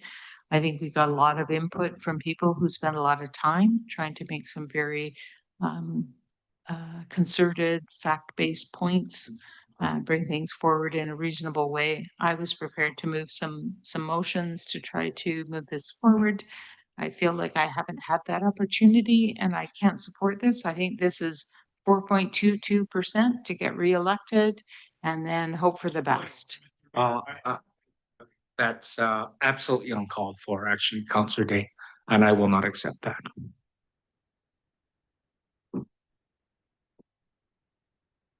Okay, any other discussion? Well, I'll call the question. All those in favor? Okay, and those opposed? Councilor Day opposes. Motion carries. Okay, Kathy, let's go.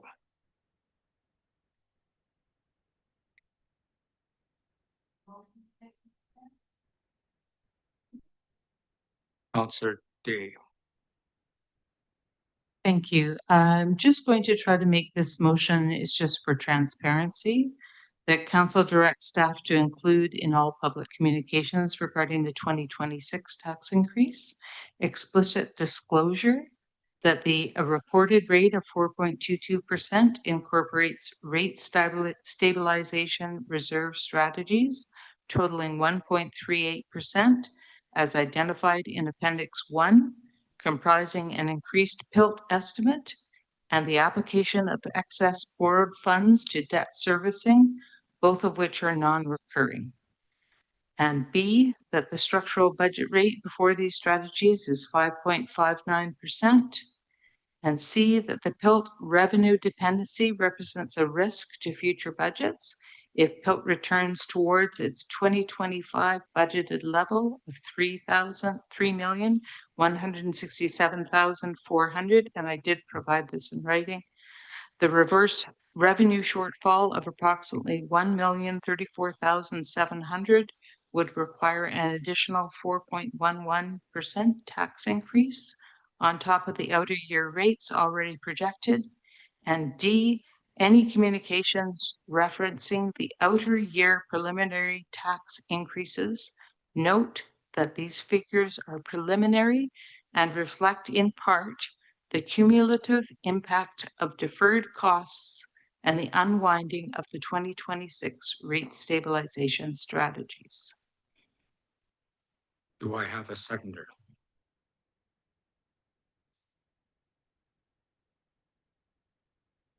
Don't have a It's seconder. just to disclose what's already in the budget. It's not new words. Sorry, don't have a seconder, Counselor. Could I please have that motion recorded in the minutes, even though I failed to get a seconder? Is that proper corporate officer? It's, you don't even have a seconder. It's not. Currently, there's not a motion on the floor, but Right. the meeting is recorded. Counselor Day? But it doesn't reflect in the minutes, am I correct? I don't think, unless it's tabled. Does it need a seconder or not? Okay. Is that correct, corporate officer? Just looking at it. Okay, thank you. We'll get back to you. If it can be, then it will be. I have no issue with it. Okay.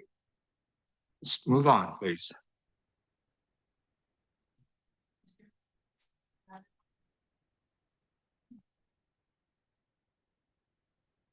Councilor Day?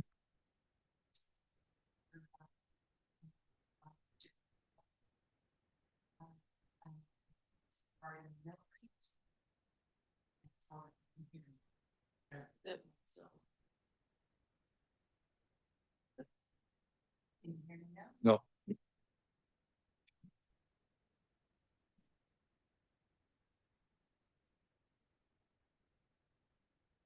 Everything's frozen. Okay, let me just push the button here, Cynthia. Go ahead, try it. No. You're gonna have to go, you're gonna have to go down here. Yeah, let's do a 5-minute recess.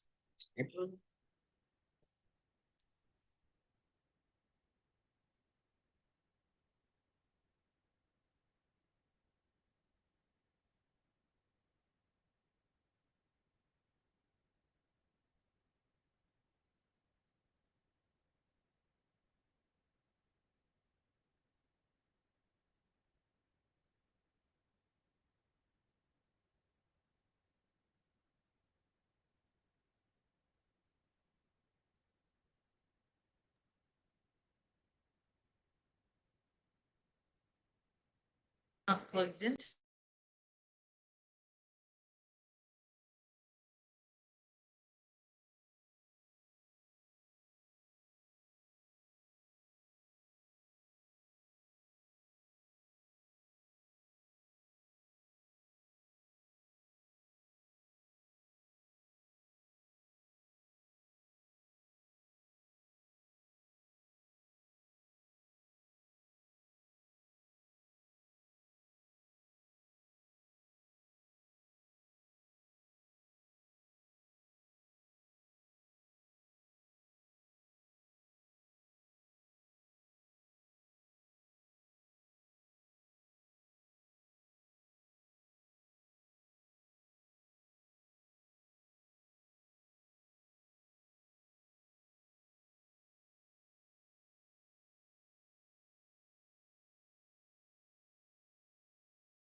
I'm not working.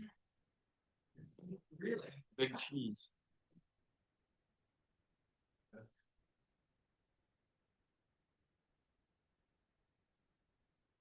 Yes, oh, now I'm working. That's weird. Okay, so I will bring us uh, back into session. So just a clarification, it is recorded in the minutes. So we'll just move on to your next recommendation, or is that, no, that's not your, I'll put you on there, Counselor Day. Counselor Day.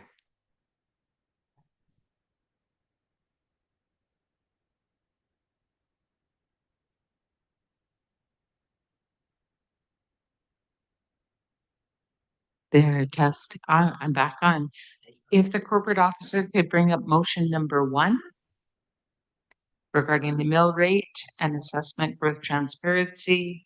My motion is that that council directs staff to include in all future budget communications and in the report accompanying the 2026 to 2030 financial plan bylaw, the municipal mill rate for the current and prior year expressed as dollars per 1,000 of assessed value, together with the year-over-year change, the estimated dollar impact on a representative residential property at the city's own benchmark assessed value, and C, the revenue accruing to the city in the budget year solely as a result of growth in the overall assessment base, comprising new construction, subdivisions, and assessment increases expressed both in dollars and as a percentage of the prior year levy, and identified separately from the revenue arising from changes in the mill rate, so that council and residents can understand the net new taxation required above and beyond assessment-driven revenue growth. Thank you very much. Before I ask for a seconder, can I just ask finance for their thoughts on this, please?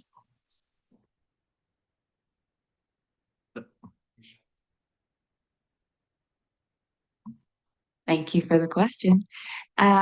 We do a lot of this today, maybe not in the same delivery mechanism, but we do provide this content, so we can include that with the bylaw when it comes forward.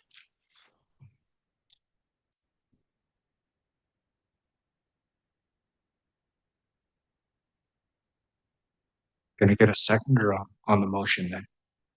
Okay, Councillor Grove, discussion. Seeing none, I'll call the question. All those in favor? And those opposed? Okay, Councillor Jensen, Councillor Ward are shown as opposed. Motion carries. I know you basically do this, so that's why I didn't think it was a big deal. Okay.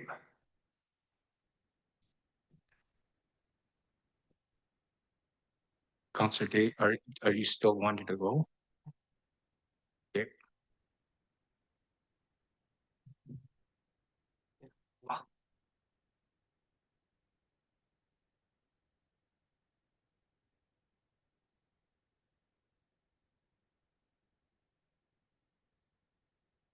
There, I'm alive again. Could I get the corporate officer to bring up motion number 3 for sewer infrastructure?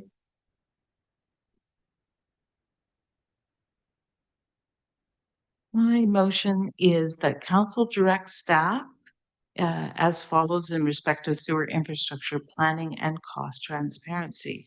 That the Machosen lift station capital budget be revised prior to adoption of the financial plan.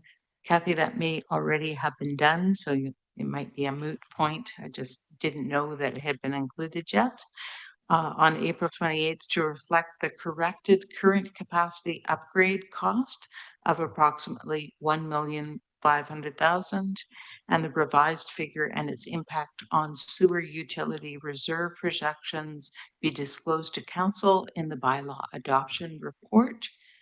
B, that staff provide council prior to April 28th a plain language reconciliation of the Machosen lift station cost components clearly distinguishing between the current capacity renewal costs appropriately funded through the sewer utility reserve, and 2, the growth-driven capacity expansion cost appropriately recovered through development cost charges from the Royal Bay and Beachlands developments, together with a timeline for when DCC recovery would be available.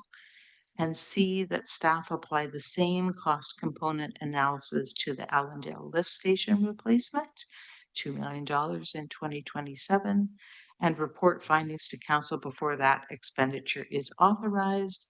And D, that staff prepare as part of the 2027 budget cycle a long-term sewer utility capital cost model covering a minimum 20-year horizon, distinguishing between asset renewal costs, growth-driven capacity expansion costs, so that council and sewer utility ratepayers can understand the true long-term trajectory of sewer-related costs and their appropriate funding sources. And finally, E, that the sewer utility reserve fund adequacy assessment reflecting the corrected lift station cost be incorporated into the broader infrastructure reserve adequacy analysis. Thank you. Thank you very much. Do I have a seconder of the motion? Okay, Council Ward, I'll open it up for discussion. Wait, Council Ward, Thank you. sorry, you're gonna.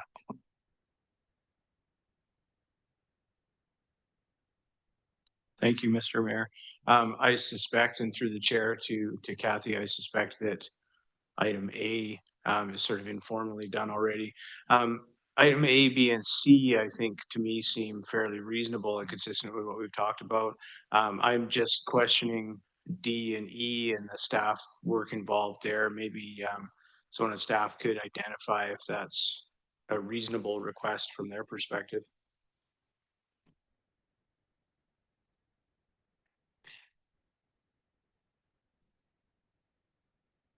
Let's try again.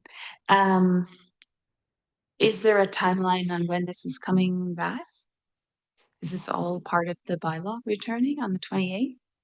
As in A is specific to the 28th. I just think.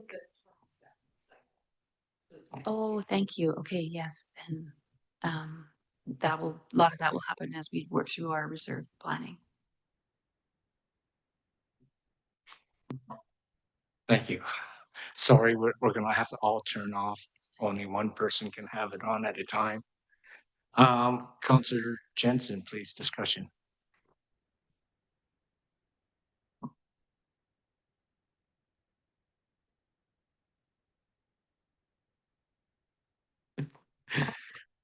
Thank you.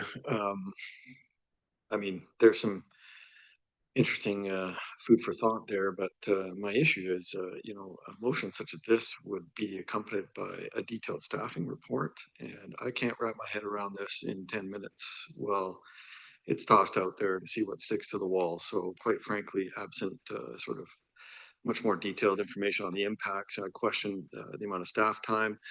Are we going to next get a request for a further staff position to support this motion? And I can't support it. Thank you.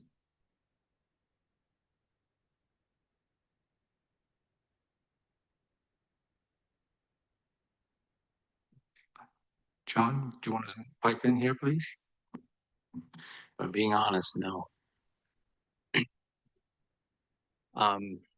Your worship, I do not see a way where I'm guessing Kathy's gonna come to us to ask for the cost component piece within this motion. We do not have the staff capacity to do this work. I'm not sure I could hire consultants in time that could have the capacity to do this work. And if we did hire consultants, it's gotta be at least $25,000 worth of work. So if we found them and they're able to do it, I then don't have the budget to do that work.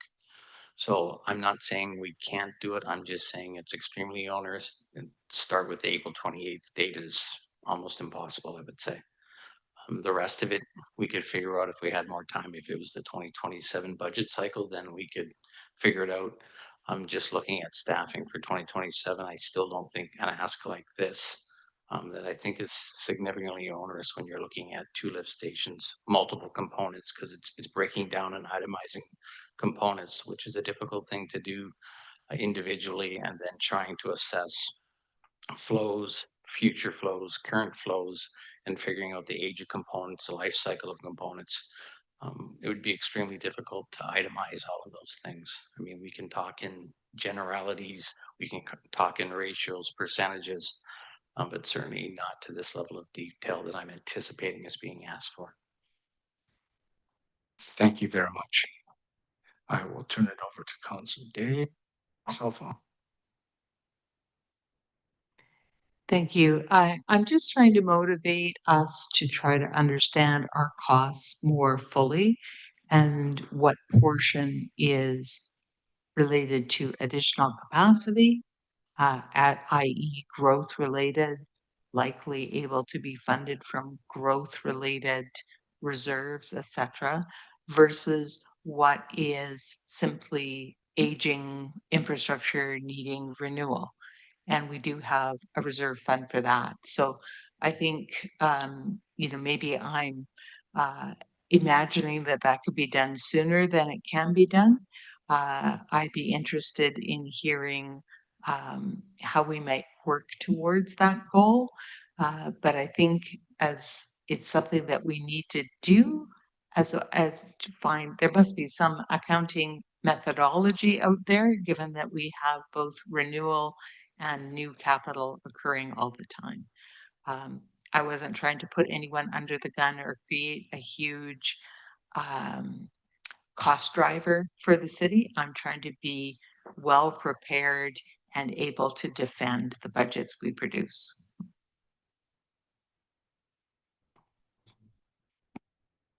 Test. Oh, I'm live. Thank you, Mr. Mayor. Through the chair, I'd like to move an amendment to the motion for ease of preparation for corporate services. I would be leaving in item A in entirety, removing item B and C completely, leaving D, just striking the minimum 20-year horizon component, and then amending item E, removing directed in motion 7. I can go through that a bit slower again if we want to go over it. So now the next thing would be item D. If you could, where it says long-term sewer utility capital cost model, I would strike covering a minimum 20-year horizon. My amendment would leave that open to a time frame to be determined by staff.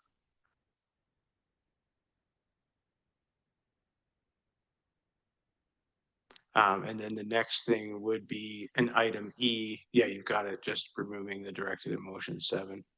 Again, leaving some room for staff, knowing that this part is for the 2027 budget cycle. So my intent here, I think, is to reflect the discussion through the chair that John raised in the discussion around the Machosen lift station, that the 7,500,000 was extraneous, and we've got a revised number there. So I think we can incorporate that today.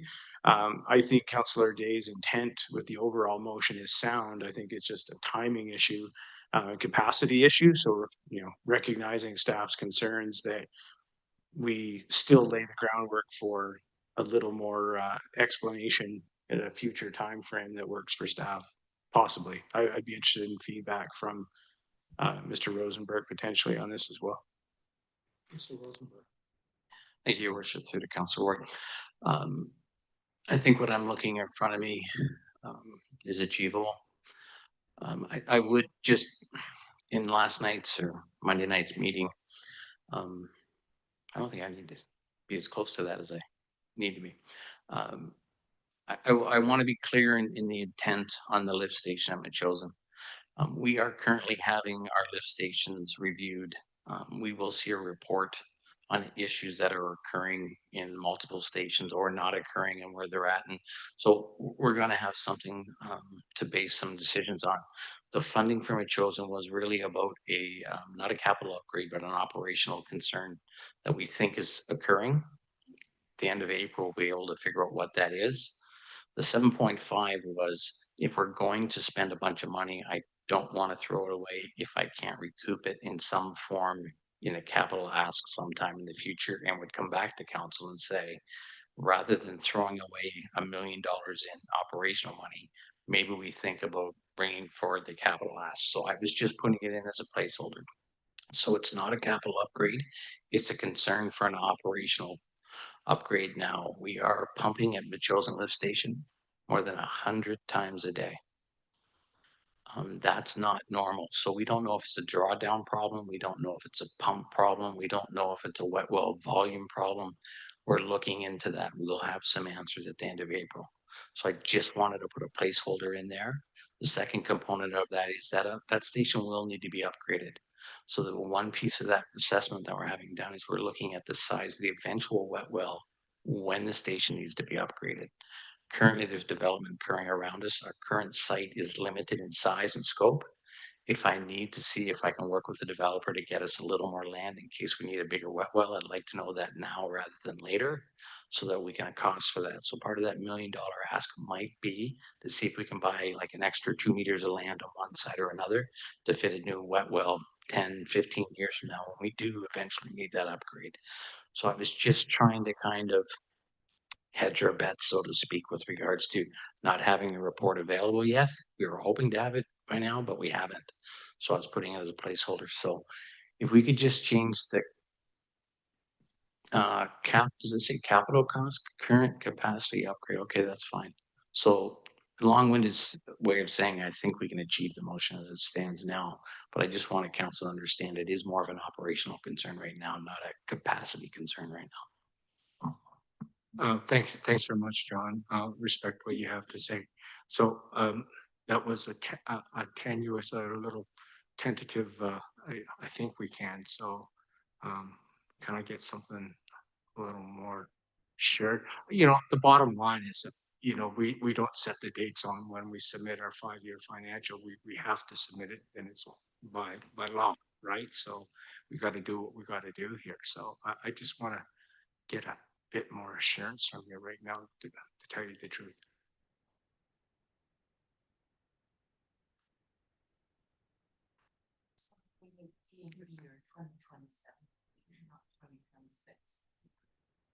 Oh, yeah.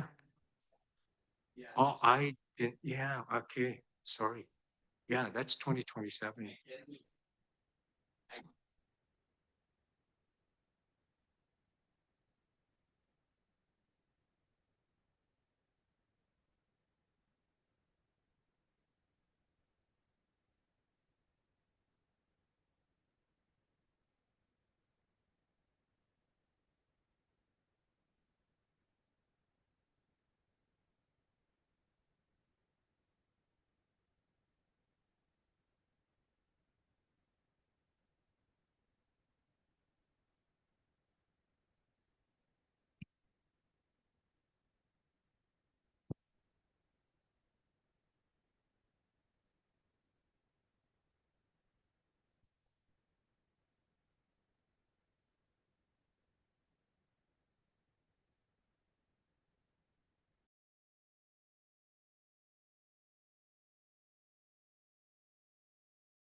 That's an amendment. I need a seconder for that amendment. Okay, Council Olson. Discussion, open discussion on that amendment. Councillor Jensen. Check, check. Wow, look at that. Thank you, your worship. And I thank you to my colleagues for their efforts. But I just, a question, we're here on a budget meeting and we're going down literally a drain about sewers. And I'm not comfortable with it, quite frankly. We could add this to a future agenda. I'm not sure why this needs to be done here on April the 1st when we're trying to get our budget underway. And the reality is, again, I just think back to that job list that we were presented by the chief administrator. I want to know what falls off the list before a staff member undertakes this. And I don't have a report to support this, so we're really just spitballing here. I'm not comfortable with it. Thank you. Okay, thank you very much. Councillor Gay. Thanks. I was gonna talk, was, I thought, I had forgotten we hadn't voted on this yet. But anyways, I believe this motion is very much about the budget, is speaking to specifically the capital budget and lift station, and also the 2027 budget cycle. So I think it is supportable and relevant to what's on the agenda here tonight. Thank you very much. Any other? Okay, on the amendment, can I, all, any opposed? Councillor Jensen opposes. And we'll move on. Oh, sorry, yeah. And any discussion on the main motion as amended? Seeing none, I'll call the question. All those in favor? Opposed? Councillor Jensen. Okay, back to you. Kathy?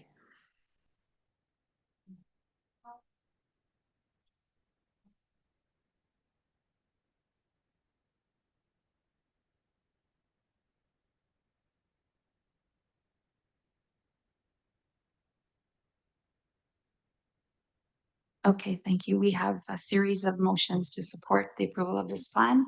The first being that council approve the career firefighter increase of 2.0 to 12.0 over the plan.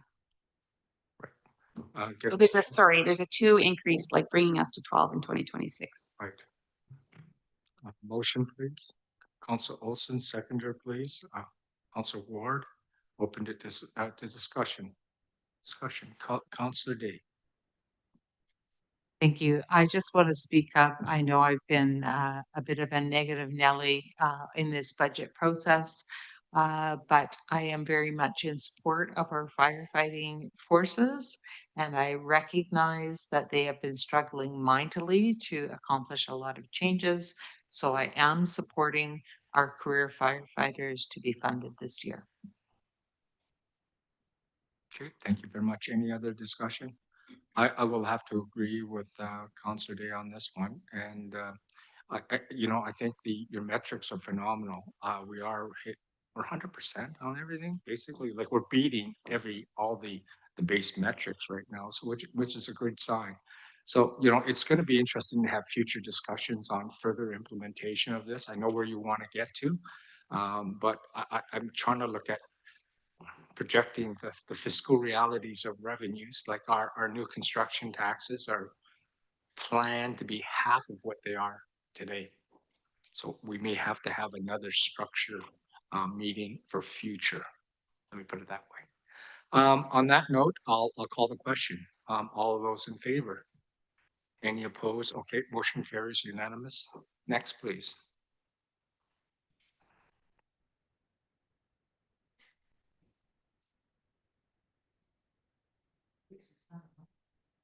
Thank goodness. The second is that council approve the RCMP officer strength increase from 23.6 to 24.0 in 26. Council Ward makes the motion. I'm assuming second, Council Grove and Council Ward. You want to talk to it? Go ahead. Discussion. Thank you, Mr. Mayor. I'm going to support that because I've supported the RCMP since the outset of this term. And I think my only concern is the admission from the new superintendent that, you know, he's having difficulty filling the allocated positions that are there. So I have to question if there's an opportunity to look at some sort of graduated increase, some sort of discussion with the RCMP in terms of identifying both what's on paper versus what's happening in reality, right? I think that's important. And the impacts, frankly, on changes with our municipal partners. I know the discussion was ongoing in our neighboring municipality about only funding 2 of the requested 4 positions. So we have to ask, what impact does that have on policing in Colwood? So there are a few concerns there. I think the direction is changing in terms of the partnership, and I think there's some real questions about funding versus actual boots on the ground. Thank you very much. Appreciate the comments. Councillor Day. Thank you. I just wanted to say that I support this, and the reason that I support it is because when we're not able to fill that position, we don't pay for it. That money is in our budget to pay for it, should we be able to realize it. And when we don't realize it, that's where our RCMP reserve fund has been. So it does help to fund. It isn't ostensibly for that, but it does come back into our reserve funds. And so we're not leaving something on the table, and given the position that we're moving into with our reserve funds, that could be a good thing. And certainly there are changes on the horizon with our partners in regards to our policing. But truly, the people working on those files are very important to us. And I think that's critical for our communities, all of them, to succeed. And there may be years when each of us struggle with the other's priorities, but in the end, we're still moving in a good direction. Thank you very much. Councillor Jensen. Thank you, Your Worship. I've supported all their asks up till now, but and you've heard my colleagues' comments. I'm just going to go one step further. That I find it difficult to support an exercise in billing to be refunded for positions that admittedly are unlikely to be fulfilled at any point in the future, because that's forever building, and we don't know what's going to happen 2 years from now. And I mean, presumably 10,000 people aren't going to move away from the region, so we're probably fairly comfortable. But it just, you know, I'd rather see a situation where sort of mid-year he comes forward and says, "Now I'm ready. We've identified a body, or they have a body in Saskatchewan, you know, ready, and we can take them on." And then we do some kind of mid-year adjustment for a partial year, and away we go.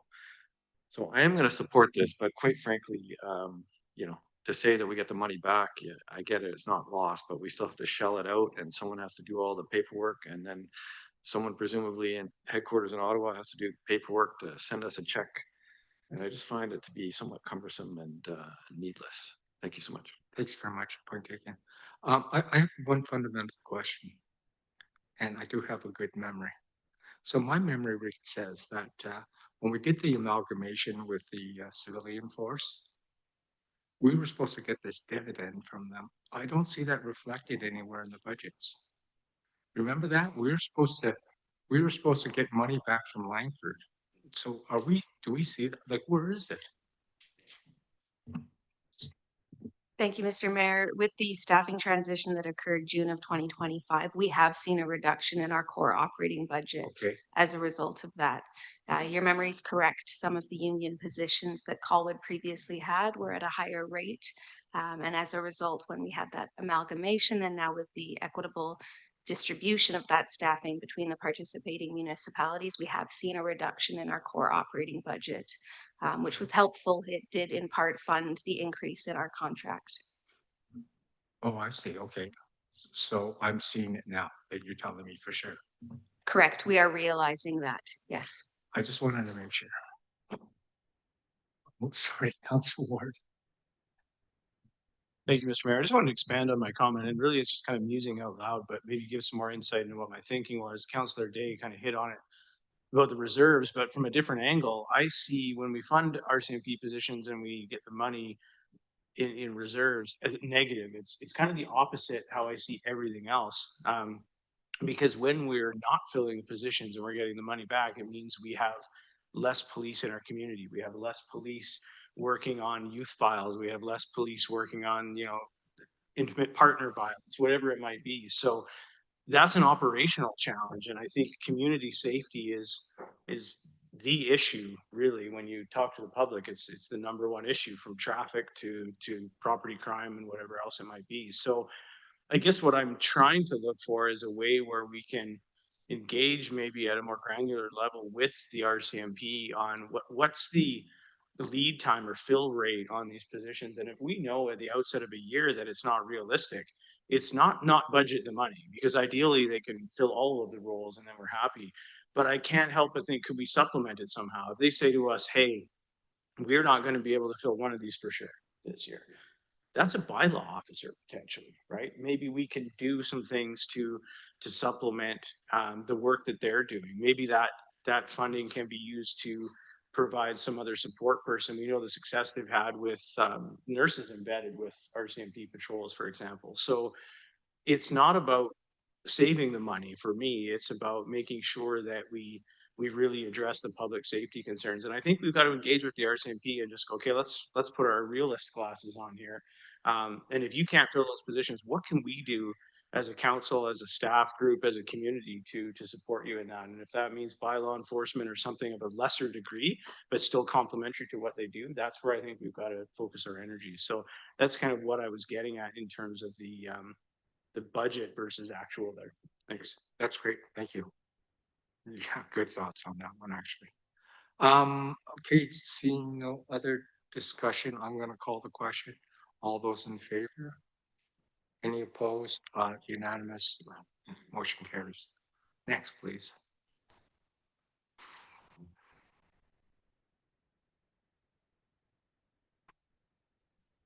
Did we skip one, Heather? Okay. This is based on feedback we heard at the first meeting, that council maintained the fee for service for the Arts and Culture Colwood Society at 20,000 per year. There was a question in that meeting from Councillor Ward about the value of the permissive tax exemption that they receive, and that is estimated at around 16,000. And that was the takeaway from the meeting when this first came up. So this motion is to maintain it at 20,000. However, the ask was 27.5, and that is the decision that council is being asked to decide tonight. Okay, can I get a motion? Councillor Grove, seconder, Councillor Jensen. Discussion. Seeing, Councillor Day. Sorry, is the motion 20,000 or 20,000. 27.5? 20,000. Okay, thank you. Seeing no other discussion, I'll call the question. All those in favor? Any opposed? Seeing none, motion carries. Unanimous. Move on. The next one is that council approve the Pacific Center for Family Services request to increase annual funding to 228,000 for the community outreach, prevention and education program. Okay, thank you. Can I just get the motion on the floor, please? Okay, thank you. Councillor Day, seconder. Okay, Councillor Grove. Discussion. I'm gonna put my 2 cents in here. I believe in this. It's unfortunate that we're in the business of social services. This happened way before our times, way before. Okay, it started. And when I think I became part of council, we were up to 1 or 2, I think we were. And now the request is 3.5 positions. Now, I'm still trying to support this, but this is where I'm having difficulties because I think it's bunk. Part of that cost, that 228,000, is for is overhead costs, and that's why I asked the question when they were in. You know, we're not. You know, what's the province responsible for, and what's a municipality responsible for? So when they charged me 13% to pay for their administration, payroll, and all that, I have a lot of difficulties with that because that should be funded by the province. Why the heck are we paying for that? So I believe that we should give them, for the direct costs of the 3.5 people, counselors they want. And we should not be paying for their overhead. That's how I feel. And that's what I want to make a motion to amend this. Because in agreement with all that, but I don't see why we should be paying for the administration of that organization. That is purely, I can tell you, a provincial responsibility, and I frankly do not agree with that. I'm making that motion, that amendment. Can I get a seconder, please? Thank you, Councilor Ward. And I'll go on to discussion on the amendment. Councilor Day. Thank you. I just wanted to speak to the Pacific Center Family Services Association, who is more than 50 years old as an organization. And they do reside within buildings that have been fundraised for, etc., created through the Queen Alexandria Center. When I was first on council, we were building that building. They've moved over. They're now in the newer portion along Goldstream Avenue. However, they're also members of the organization Careth, who actually goes in and evaluates their programming and does a deep dive to ensure that the counselors who are seeing our youth and vulnerable people in our community are accountable for the type of service that they provide to them and actually get feedback from people who've used those services to evaluate the efficacy of the services. So I think that some of that overhead is really worth having in making this a better service that you can be assured that no matter how vulnerable the person, they're getting appropriate help. And I've participated in their reviews in the past myself to see that it is done by an outside agency, qualified people, etc. It's truly independently reviewed. Thanks. Thank you very much, Councilor Jensen. Thank you, Your Worship. I think your points are valid. All I would suggest is that, I mean, dollars invested in we're the victims of our own success, quite frankly, as a region with this service provider, and the ask is large, and I'm hoping they can stabilize their stuff or their budgeting process, in future years. She admitted it was a large ask, but quite frankly, some investments in this area, I mean, pays dividends as far as police response. So a few minutes ago, we were talking about the addition of more police officers, and absent these folks, we might even need another body or two. So I do think it is money well spent. Thank you. Thank you. Councilor Ward. Thank you, Mr. Mayor. I'm a bit of a disadvantage because I wasn't present at the meeting when they presented to us. But I do know the work that they do is critical, as Councillor Jansen spoke to. And I agree certainly with what you're saying, Mr. Mayor. That's why I seconded the motion, is that this is provincial responsibility. It's yet another example of the province downloading services onto municipalities. And yes, this started many years ago, but it fills a void for them that they're not stepping up to take care of. And I think for me, what I'd like to see is documentation coming from the city to the province expressing our concern around this. I'd like to see that formalized. I know, in the West Shore, a teenager, for example, with suicidal ideation, that's somebody who's actively considering killing themselves, can wait up to 6 months by the time they come forward. That's somebody who's been told probably for years that, you need, if you're feeling this way, come forward and we'll help you. And then they get told to wait 6 months. There are programs in the South Island that are last resort programs for teenagers with those issues, youth with those issues, that have wait lists that are in the hundreds, and they take, a dozen kids at a time. So more needs to be done, and I think we need to advocate for that to the higher level of government that has done a very good job spending a lot of money and leading us into record deficit spending. I'm going to be blunt here, and they're not delivering. So I think any motion we put forward, I'm going to look to amend something on there that we send a letter to that effect. specific to this, Counselor Jansen, I think I like where you went with that. I agree with you, Mr. Mayor, but I think this service is so valuable and I don't know the immediate impact because again, I couldn't query them when they were here. So I'd like to give them notice on this. I think for me, I'd be okay to move forward this year with the caveat that we add the notice that moving forward, we cannot sustain the administrative costs on this for next year. Give them a year's heads up because I don't know the impact of cutting that right now. And I would be, it certainly wouldn't sit well with me if that really impacted the service because they had no lead time on it. So that's where my concern is. So wait and see the discussion, but I would, well, actually, no, I'll just move an amendment that that we approve it with the caveat that we add a letter to the province expressing the concerns I've identified as well as 1 year lead time on a cessation of administrative funding associated with the program. And I'll look for a seconder. Well, you can make an amendment to an amendment. Yep, you can, you sure can. And it's all related, so it's all good. I'm okay. Can I get a seconder on that?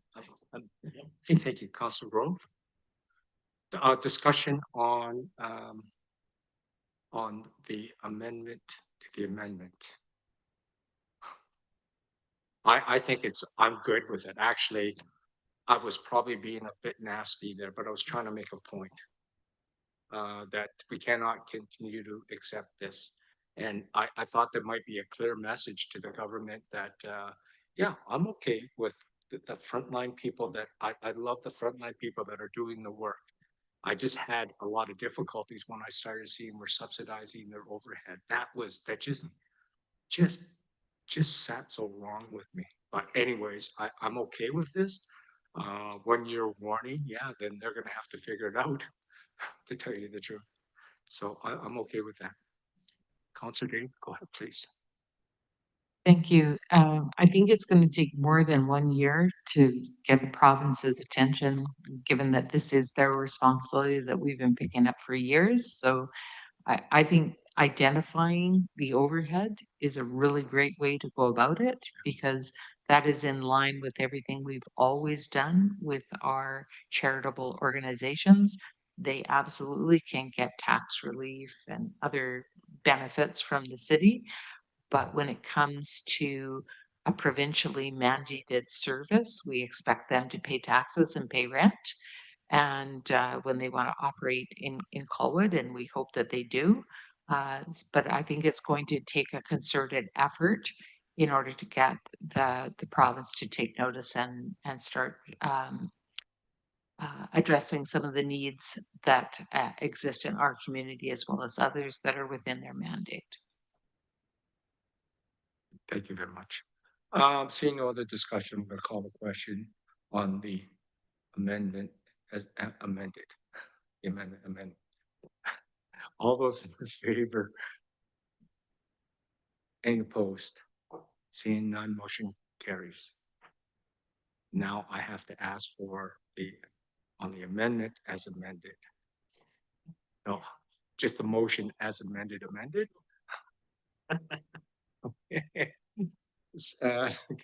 I'll call the question on the motion amendment as amended. Motion as amended. Oh, okay. Got you. I understand. Call the question. All those in favor? Any opposed? Seeing none, motion carries. Thank you very much. We'll move on to the next one. Thank you. Heather, can you please advance to the next slide? That council approved the West Shore Parks and Recreation Society's 2026 to 2030 financial plan and 2026 requisition as presented January 26, 2026. Motion, okay. Councillor Day and Councillor Jensen seconds. Discussion. Seeing none, I'll call the question. All those in favor? Any opposed? Seeing none, motion carries unanimous.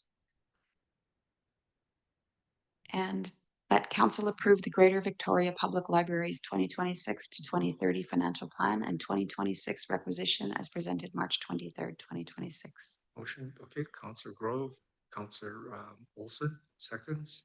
Discussion. Seeing none, call the question. All those in favor? Any opposed? Motion carries unanimous. that council directs staff to return with the 5-year financial plan bylaw 2026 for consideration based on the direction provided during the 2026 budget deliberations.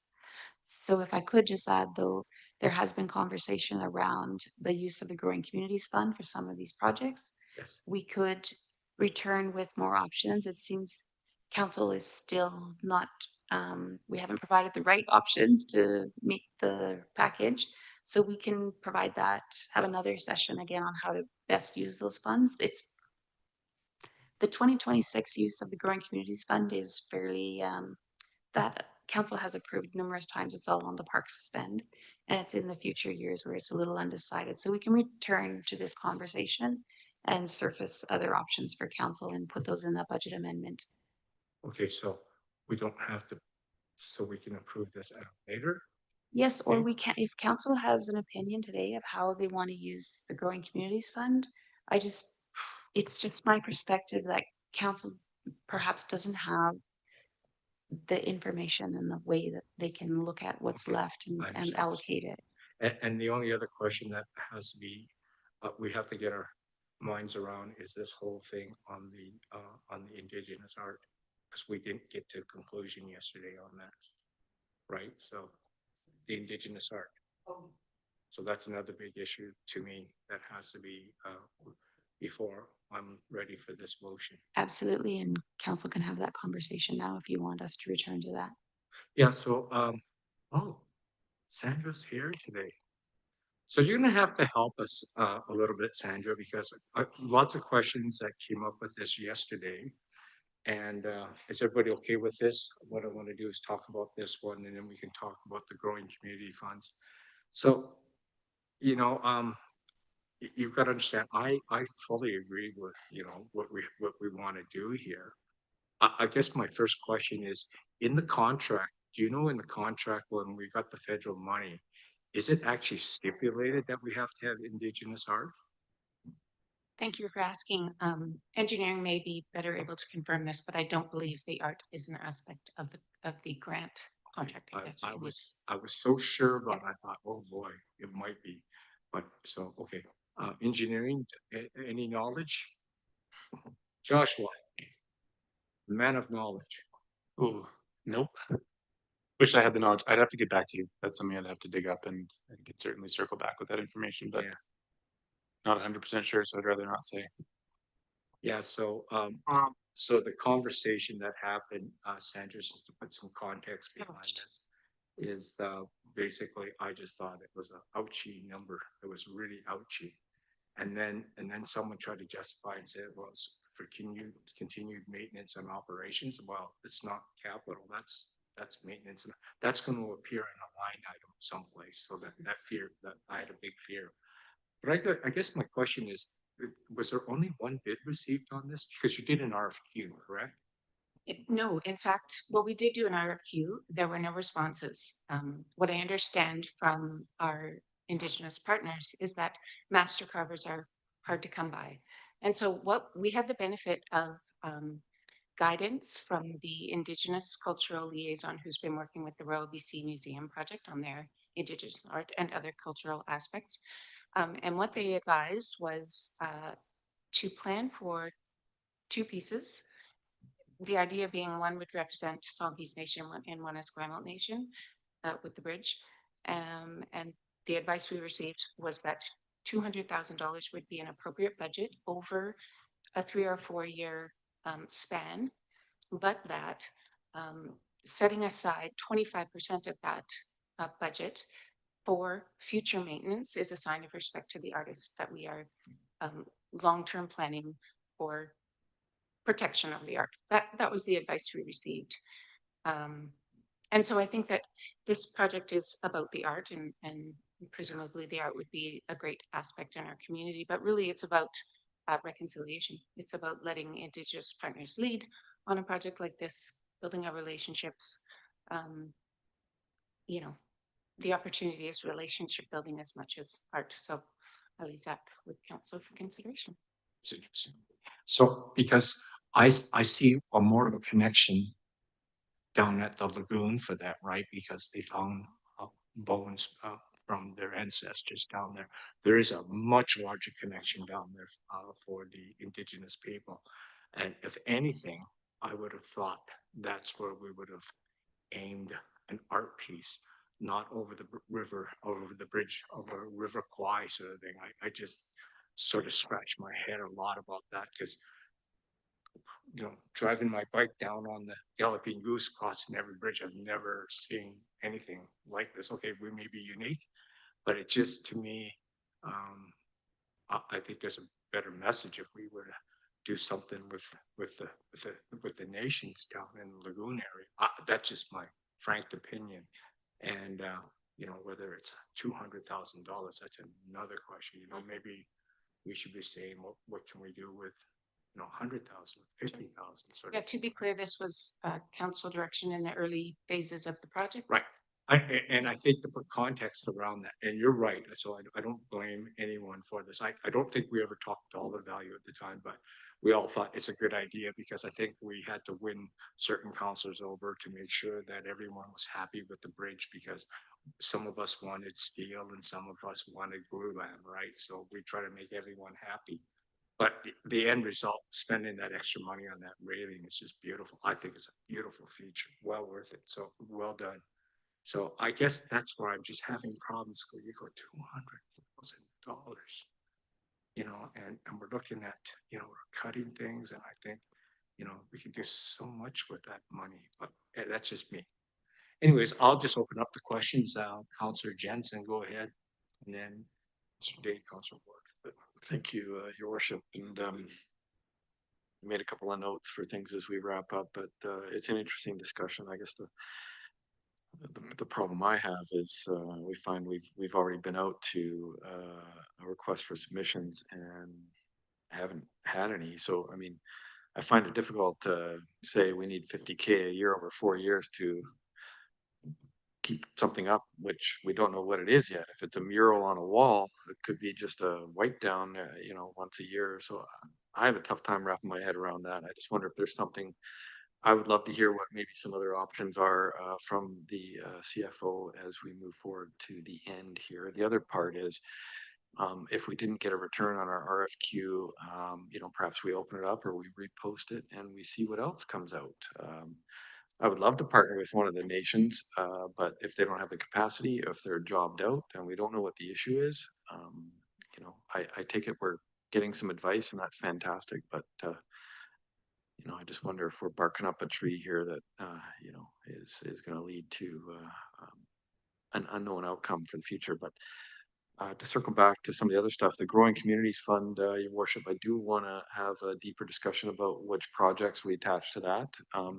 Yeah, we'll go to that next. Okay, I just want to get through this 200,000. In fairness, I hit my button while we were talking about other items, and then you went off on a tangent. So if you want to come back, go ahead. Doesn't have that prerogative. Councillor Day. Thank you. I said quite a bit the first time on this issue, but I would really hope that we would find a way to encourage an Indigenous artist or two to bring something forward for this entrance to the city. And in terms of connection to the area, there is a huge area very close to this. There was a proposal years ago for a trail leading down to the lagoon from this area that makes a lot of sense. The bridge goes over the transportation corridor, but then it leads on towards Fort Rod Hill too, and through that Belmont Road Bridge. That's another great connection where there's more possibilities for good things. The other side of West Shore Parks and Rec, also known as D&D lands, there it is full of Indigenous artifacts from millennia gone by. So, and it's certainly on all of the little islands, including Cole Island, which is also in Colwood, all related to this area, all very much tied up with Indigenous history. So, of course, if we put this in a reserve fund, this could be done at a later date. I'm very supportive of us sticking with the opportunity to try to provide Indigenous art and give it some time, given that uh, I hesitate without Indigenous partners around me to say it, but they always laugh and tell us how they're on Indian time now. So when our agendas don't go according to plan, because they take the time to do things right and to honor the history. And that's what I'm hoping we can do here. Thank you. Thank you very much. Maybe I could just share Councillor one Ward? other small aspect. Would that be okay? Sorry. Sorry. go I ahead. just wanted to say that after the RFQ process, it was advised that we sort of turn the process over to the Songhees and Esquimalt nations to invite the artists they would like to be present on their land as an opportunity for them also to build relationships with other nations if they don't have master carvers here. Just a lot of aspects. Yeah, Gotta no, share. I do understand the frustrations you're going through because, we're trying to deal with them even at the Capital Regional District level, and they're resource limited, right? So it is what it is. But now that I understand that the very fact that we didn't even get a bid on this, I'm having a hard time, um, making the suggestion to put $200,000 away. It's like, it's like borrowing money and saying, I don't know what I'm gonna do with this money, Mr. Bank, but someday I'll come back and tell you. So that's where I'm having some difficulties with this. And so, if we want to build up a reserve fund for it, I don't know. Jen, please. If I may, Mr. Mayor, the proposed funding source for this is within an existing reserve fund, the Public Art Reserve Fund. Okay. It has been some years since we've received the direction on this topic, and you're correct, a budget was not established back in 2023 when we were having these conversations with respect to public art. It is helpful to have a budget established or perhaps a maximum consideration given so that we may continue these conversations. Okay. Without establishment of a budget, it is more limiting to make meaningful progress. So do you think we're good? I mean, I shouldn't be asking this, but do you think we've got about $100,000 in that fund right now? Do we not? I believe the balance that the CFO shared was close to $250,000 in that So reserve We fund. don't have to be putting out an extra budget right now then. So, That's correct. This is about committing those public art dollars towards this particular infrastructure initiative. because the way it is right now, it's on the special initiatives, is it? Or I forget where that is now, that 200,000 Within the city's capital plan. on the capital plan, right? So can we get rid of that then? Is that the motion that we need? No, it would remain within the capital plan funded from the public art reserve. I But we are looking for council's consideration of the proposed budget amount. Hmm. I don't know what to suggest because I'm just sitting there. I have no realization of how much it should be. I just think it's excessive. That's all. I think it's excessive. And, I can put a motion in place. I can suggest one. Well, I see lots of hands here now. Councillor Jensen. I was hoping that we were finished with that discussion, which is where I pushed my button. I have nothing to add. I think we've beaten it up. Councillor Grove. Thank you. I'll just beat it a bit more. I think that the tie-in to that location with a possible trail, as mentioned earlier, and down to the lagoon would bring that all together very nicely. And I think for our relationship building, as was also mentioned, that we should support leaving this money in the reserve as it sits, targeted, so that we don't inadvertently insult a group of people who perhaps feel that this is sitting there as a potential, then we take it away.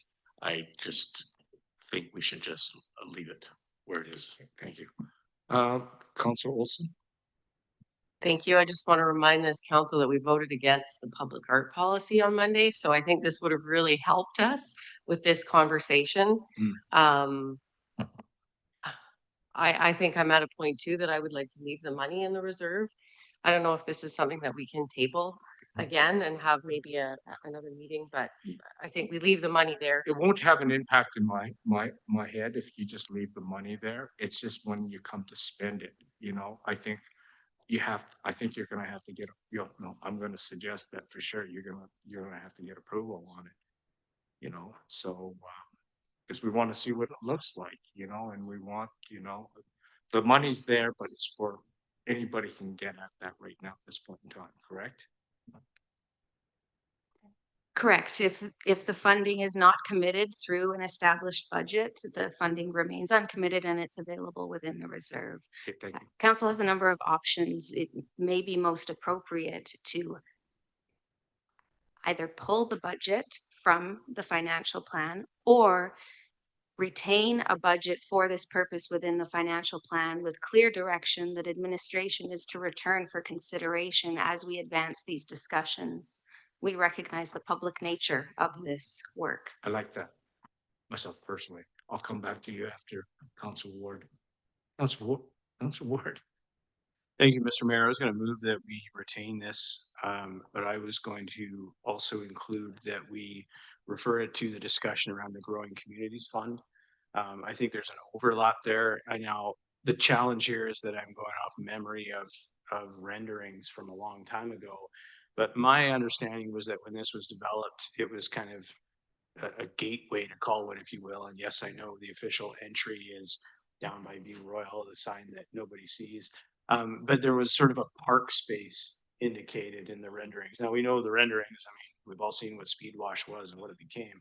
So renderings might not mean anything, but there is perhaps an opportunity to, you know, parks, for example, fall under Growing Communities Fund. So if you've got $300,000, $400,000 to do the landscaping and turn this into something that, you know, is more than just a concrete pedestrian bridge. Again, the thought process there was very much what we used on the ornate railings and the LED lighting and things, was to make this more attractive. I personally will want to bring that up during the discussion on the Growing Communities Fund. So I'm going to move that we leave this in for the moment and refer that to future discussion. Okay, second by Council Olson.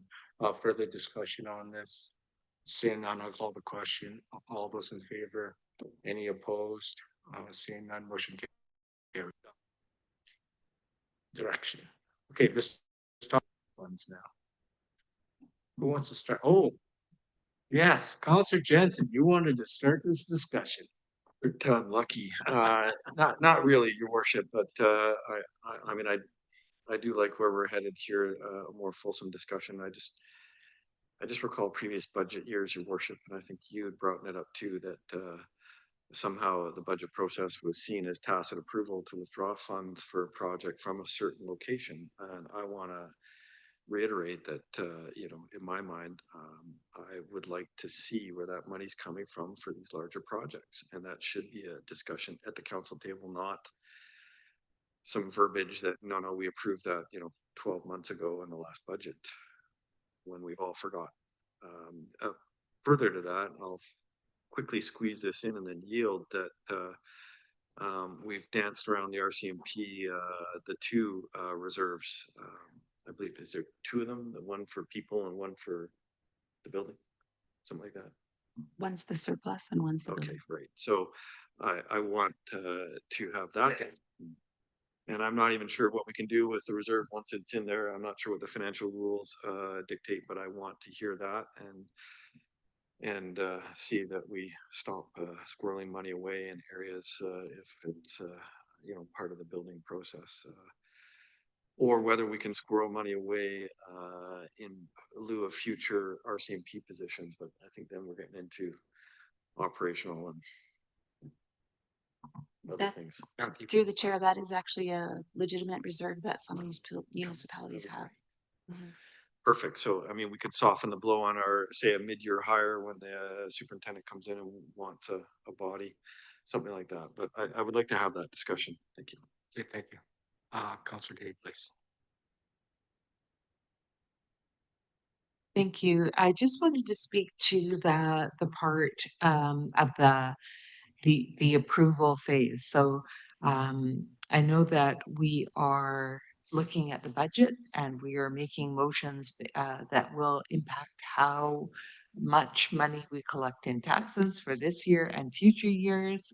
granted that the future years are kind of a rough estimate at this point in time, getting rougher the further we go out.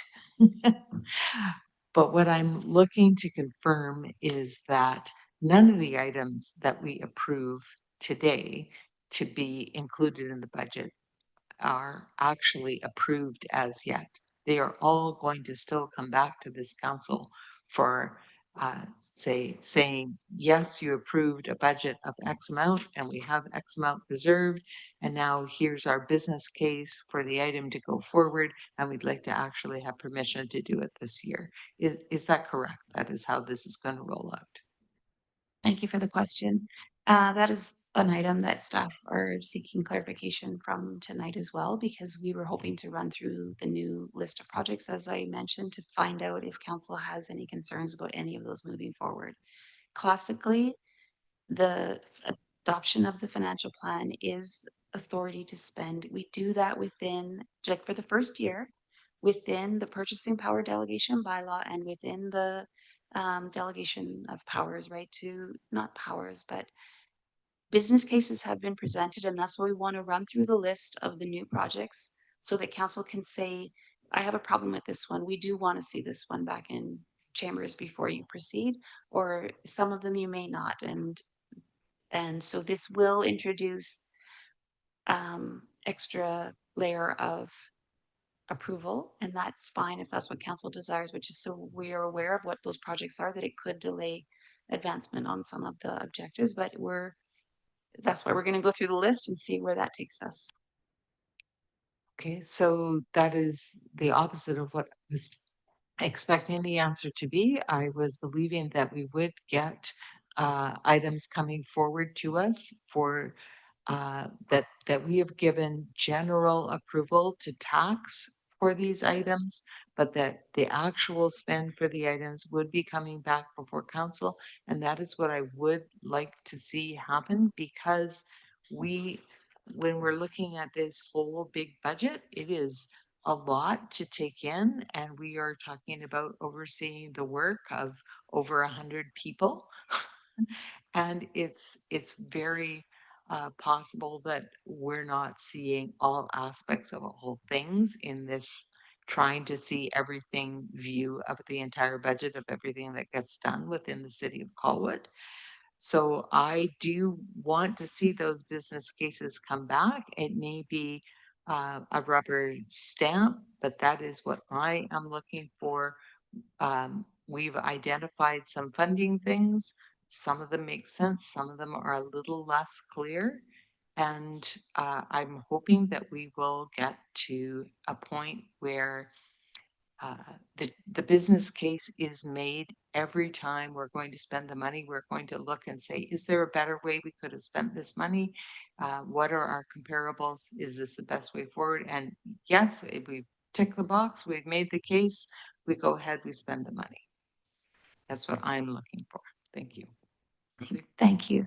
And council may absolutely come to that decision tonight. So there are a lot of elements in the capital plan. Not all of them are large, and some are $5,000, and it's not, in my opinion, worth the time that it's going to take us to bring those forward. It's sort of in my, I think as we go through this year, we'll probably learn more, but it sort of negates the intent of the asset management plan, like the fleet management plan. So we have a plan. It's almost like saying the plan doesn't mean anything anymore. We want to see every purchase come before us. So I'm hoping that we can work through this list and understand which items are of concern to council, and work together as we go through the financial plan to understand like which items really need to come for a second view. How can we improve our business cases out of the gate so that council is comfortable with the content that we're providing when we're doing the financial plan, rather than bringing every purchase forward? There's also, council will indeed see every RFP that is over the CAO's delegation approval level. Those will come to council automatically. And as we indicated, I indicated at the prior meeting, there is a new layer of approval in there where CAO Johnson has asked to see RFPs before they are even issued. So we're going to be increasing our reporting to council. That happens through procurement.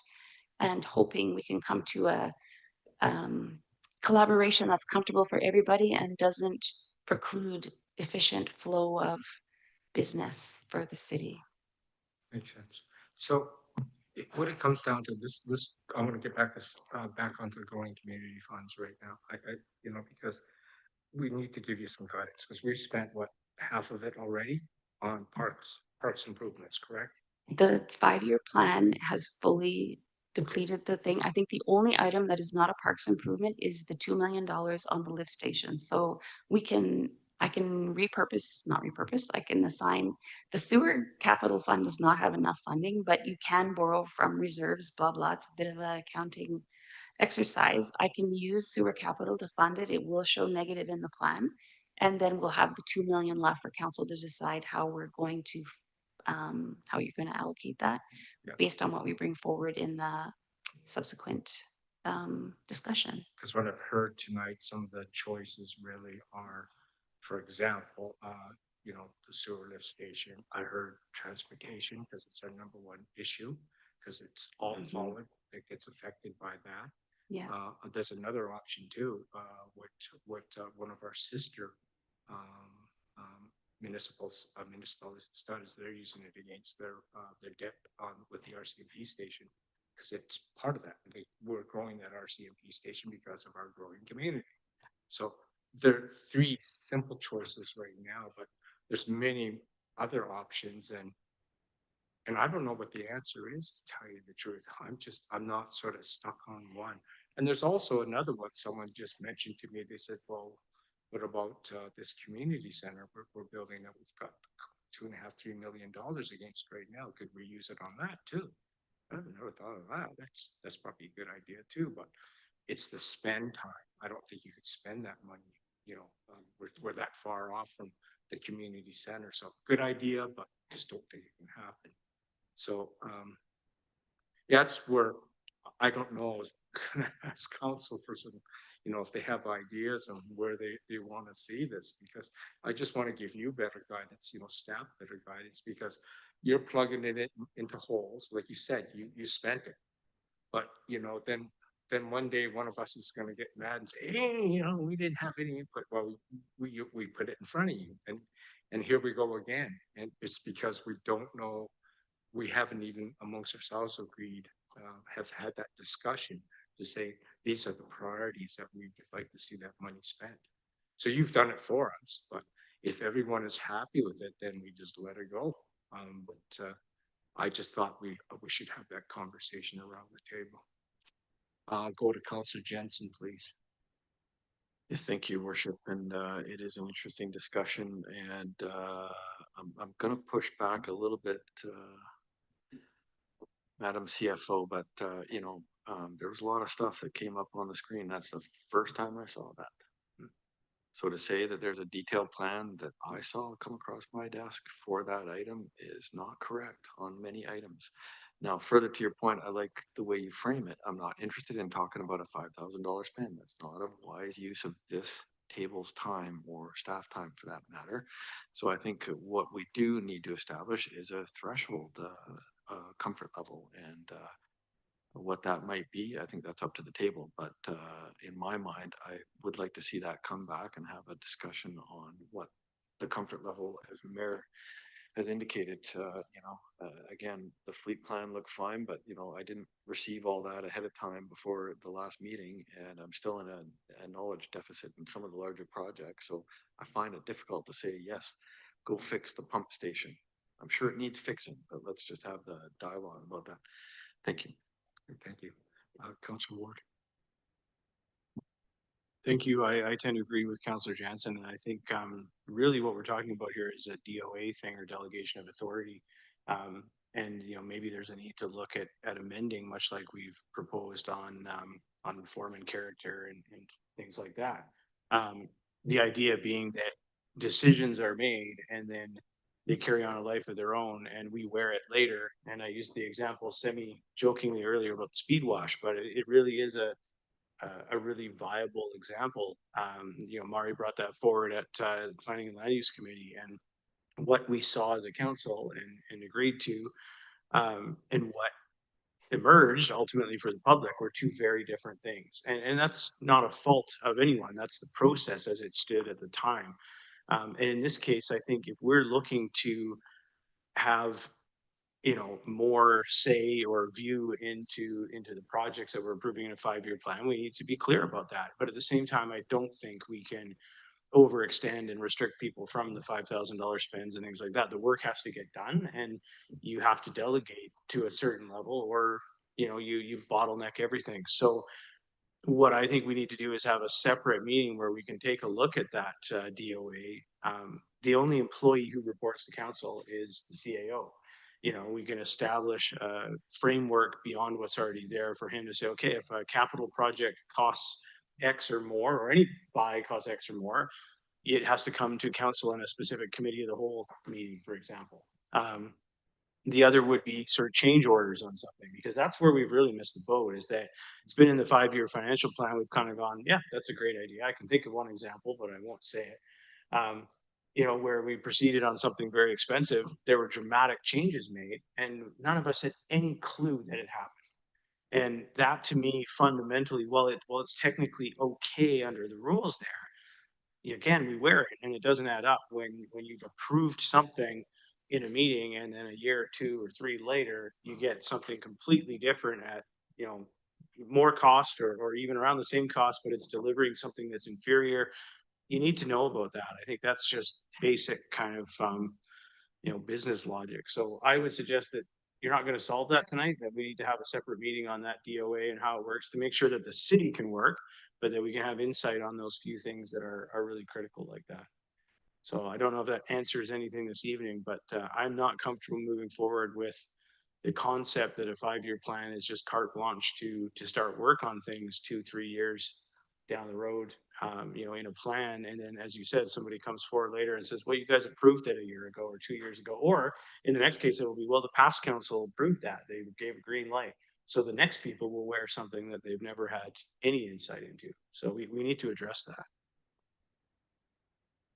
There is a way, right, Kathy? We can do this somehow, like. Of course, in fact, I have a draft purchasing delegation bylaw almost ready to go, so this will be timely and the information will be useful.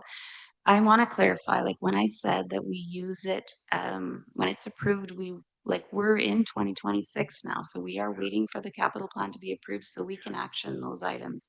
So it's not the 5-year plan, and I know council has felt some rub around that strategy. This is just the 2026 spend, and so that we can act on those items and get started on our 2026 capital plan. And absolutely, we want to bring forward the items that council wants to hear about. We have the quarterly operational update that is usually talking to the status of projects, you know, that are in flight, but perhaps we can start introducing in there like this is going to be actioned, and then we can work that into the conversation. But certainly we want to meet council's needs and allow business to continue. Jason has his hand up. Oh, so thanks a lot. Jason from Japan. Thank you, Mayor and Council. Appreciate the feedback and the opportunity to comment. This is certainly something that I think we do need to have a policy on.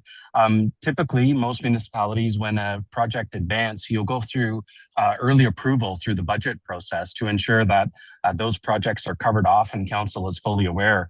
And as the CFO has suggested, that quarterly reporting is really where we will be bringing these forward with the project start, what's happening, what the update is, and then also very importantly is project completion and what lessons did we learn in the project? Because in every project that we have, we should be learning the lessons of what went well, what didn't go well, so that we could make sure that as an organization, we're continuing to grow and learn, which as all organizations with best practices will move ahead and go forward with. So I think deferring this to a committee of the whole and have that robust discussion about reporting, about what that means for implementation are all things that we could bring forward in a policy for council to make council comfortable with what's being approved and then keeping track of the projects. So as Councillor Ward had suggested, you hear at the end of projects how things have happened, how things have transpired.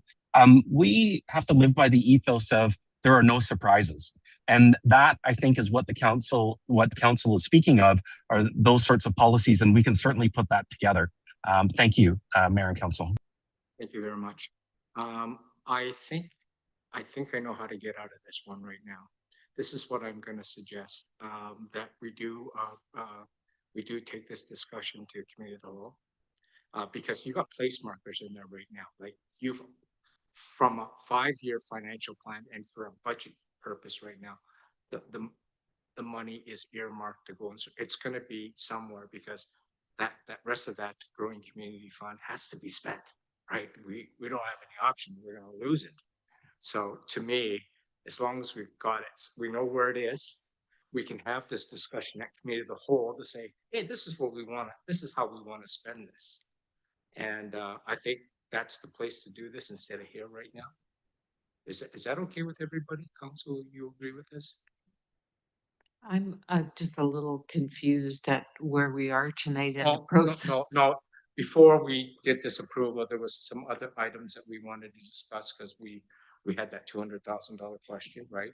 And the Growing Communities Fund. And then we had the Growing Communities Fund. That's what we're talking about right now.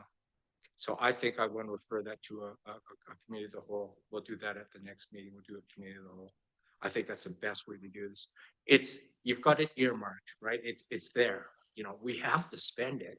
So, where you put it right now is immaterial because we can move it at committee of the whole.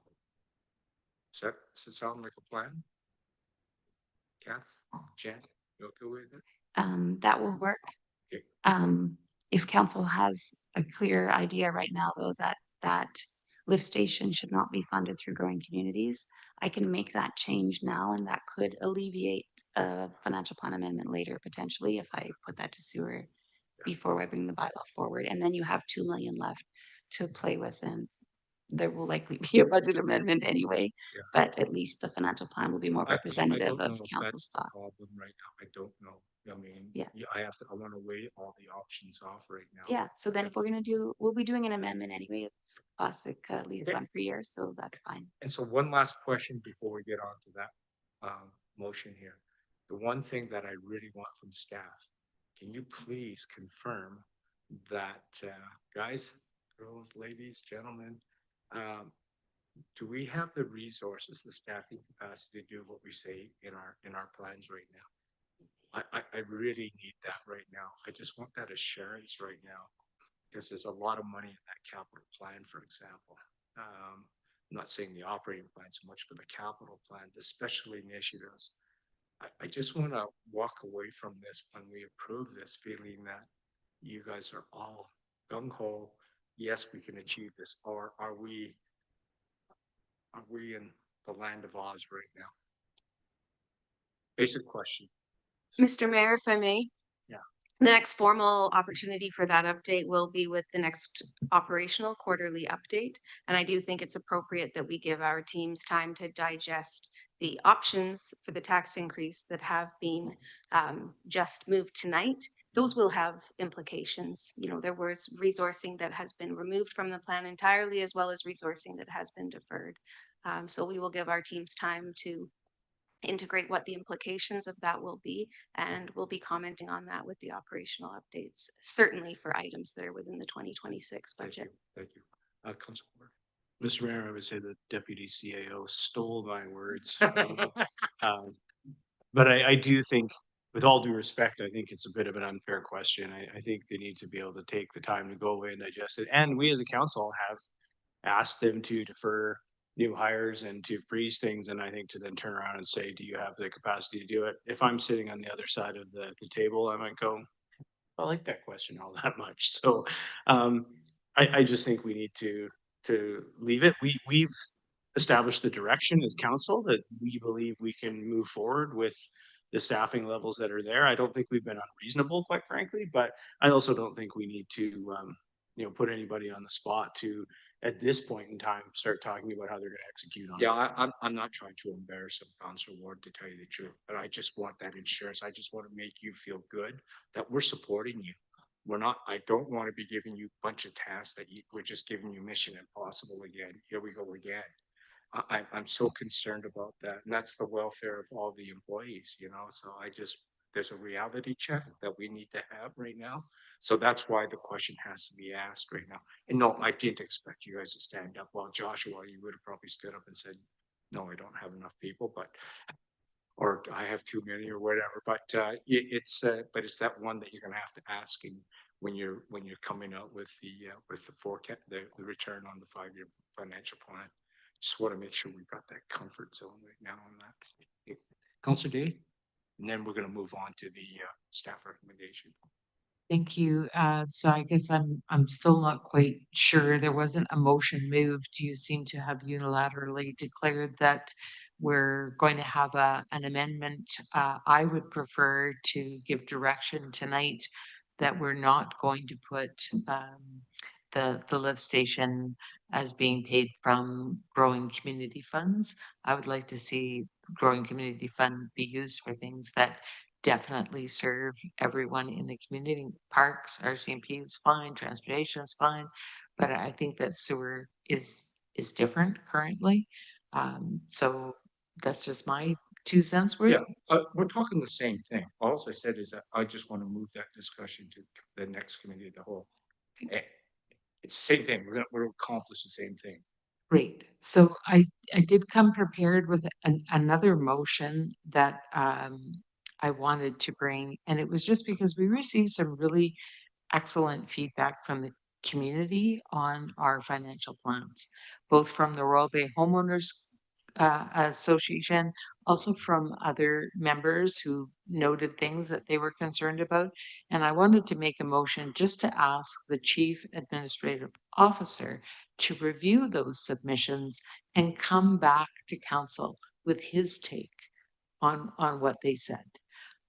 Because I really want to honor the effort that people went to bring things to our attention, and whether or not we've been getting everything or agreeing with everything, I think our CAO would set us up in a good position by making some recommendation to us based on those feedback. Seconder on that? I don't have any problems seconding. So. Oh, second. Okay, Councillor Ward seconds. Discussion. Sorry, Councillor Ward. Try to be expeditious, but I know, for example, Mr. Johnson has reached out to Mr. Apperly indicating when he returns from Japan that he's actually looking forward to engaging, I think, on what was a fairly detailed submission. And I would suspect that he would do the same with a couple of the other individuals who put forth a similar level of effort. So I support the motion. I certainly don't see any harm in engaging with anyone who is willing to put that level of effort in and contribute. Absolutely. That's why I had no problem seconding it. Okay, any other discussion? I'll call the question. Any opposed? Seeing none, motion carries unanimous. And let's get down to the last brass tacks here, the staff recommendations. Let's talk about this one then. Someone want to move this one right now? Okay, thank you. Councillor Jensen, seconder. Councillor Ward, discussion. Seeing none, I'll call the question. All those in favor? Any opposed? Seeing none, motion carries. Is that it? I think it is. Okay, thank you. There being no further business, I will adjourn the meeting. Thank you very much, everyone. Thank you. Again, Kathy and staff, phenomenal work. You worked really hard on this. And I think we got a lot of places tonight, so thank you. Now the hard work begins.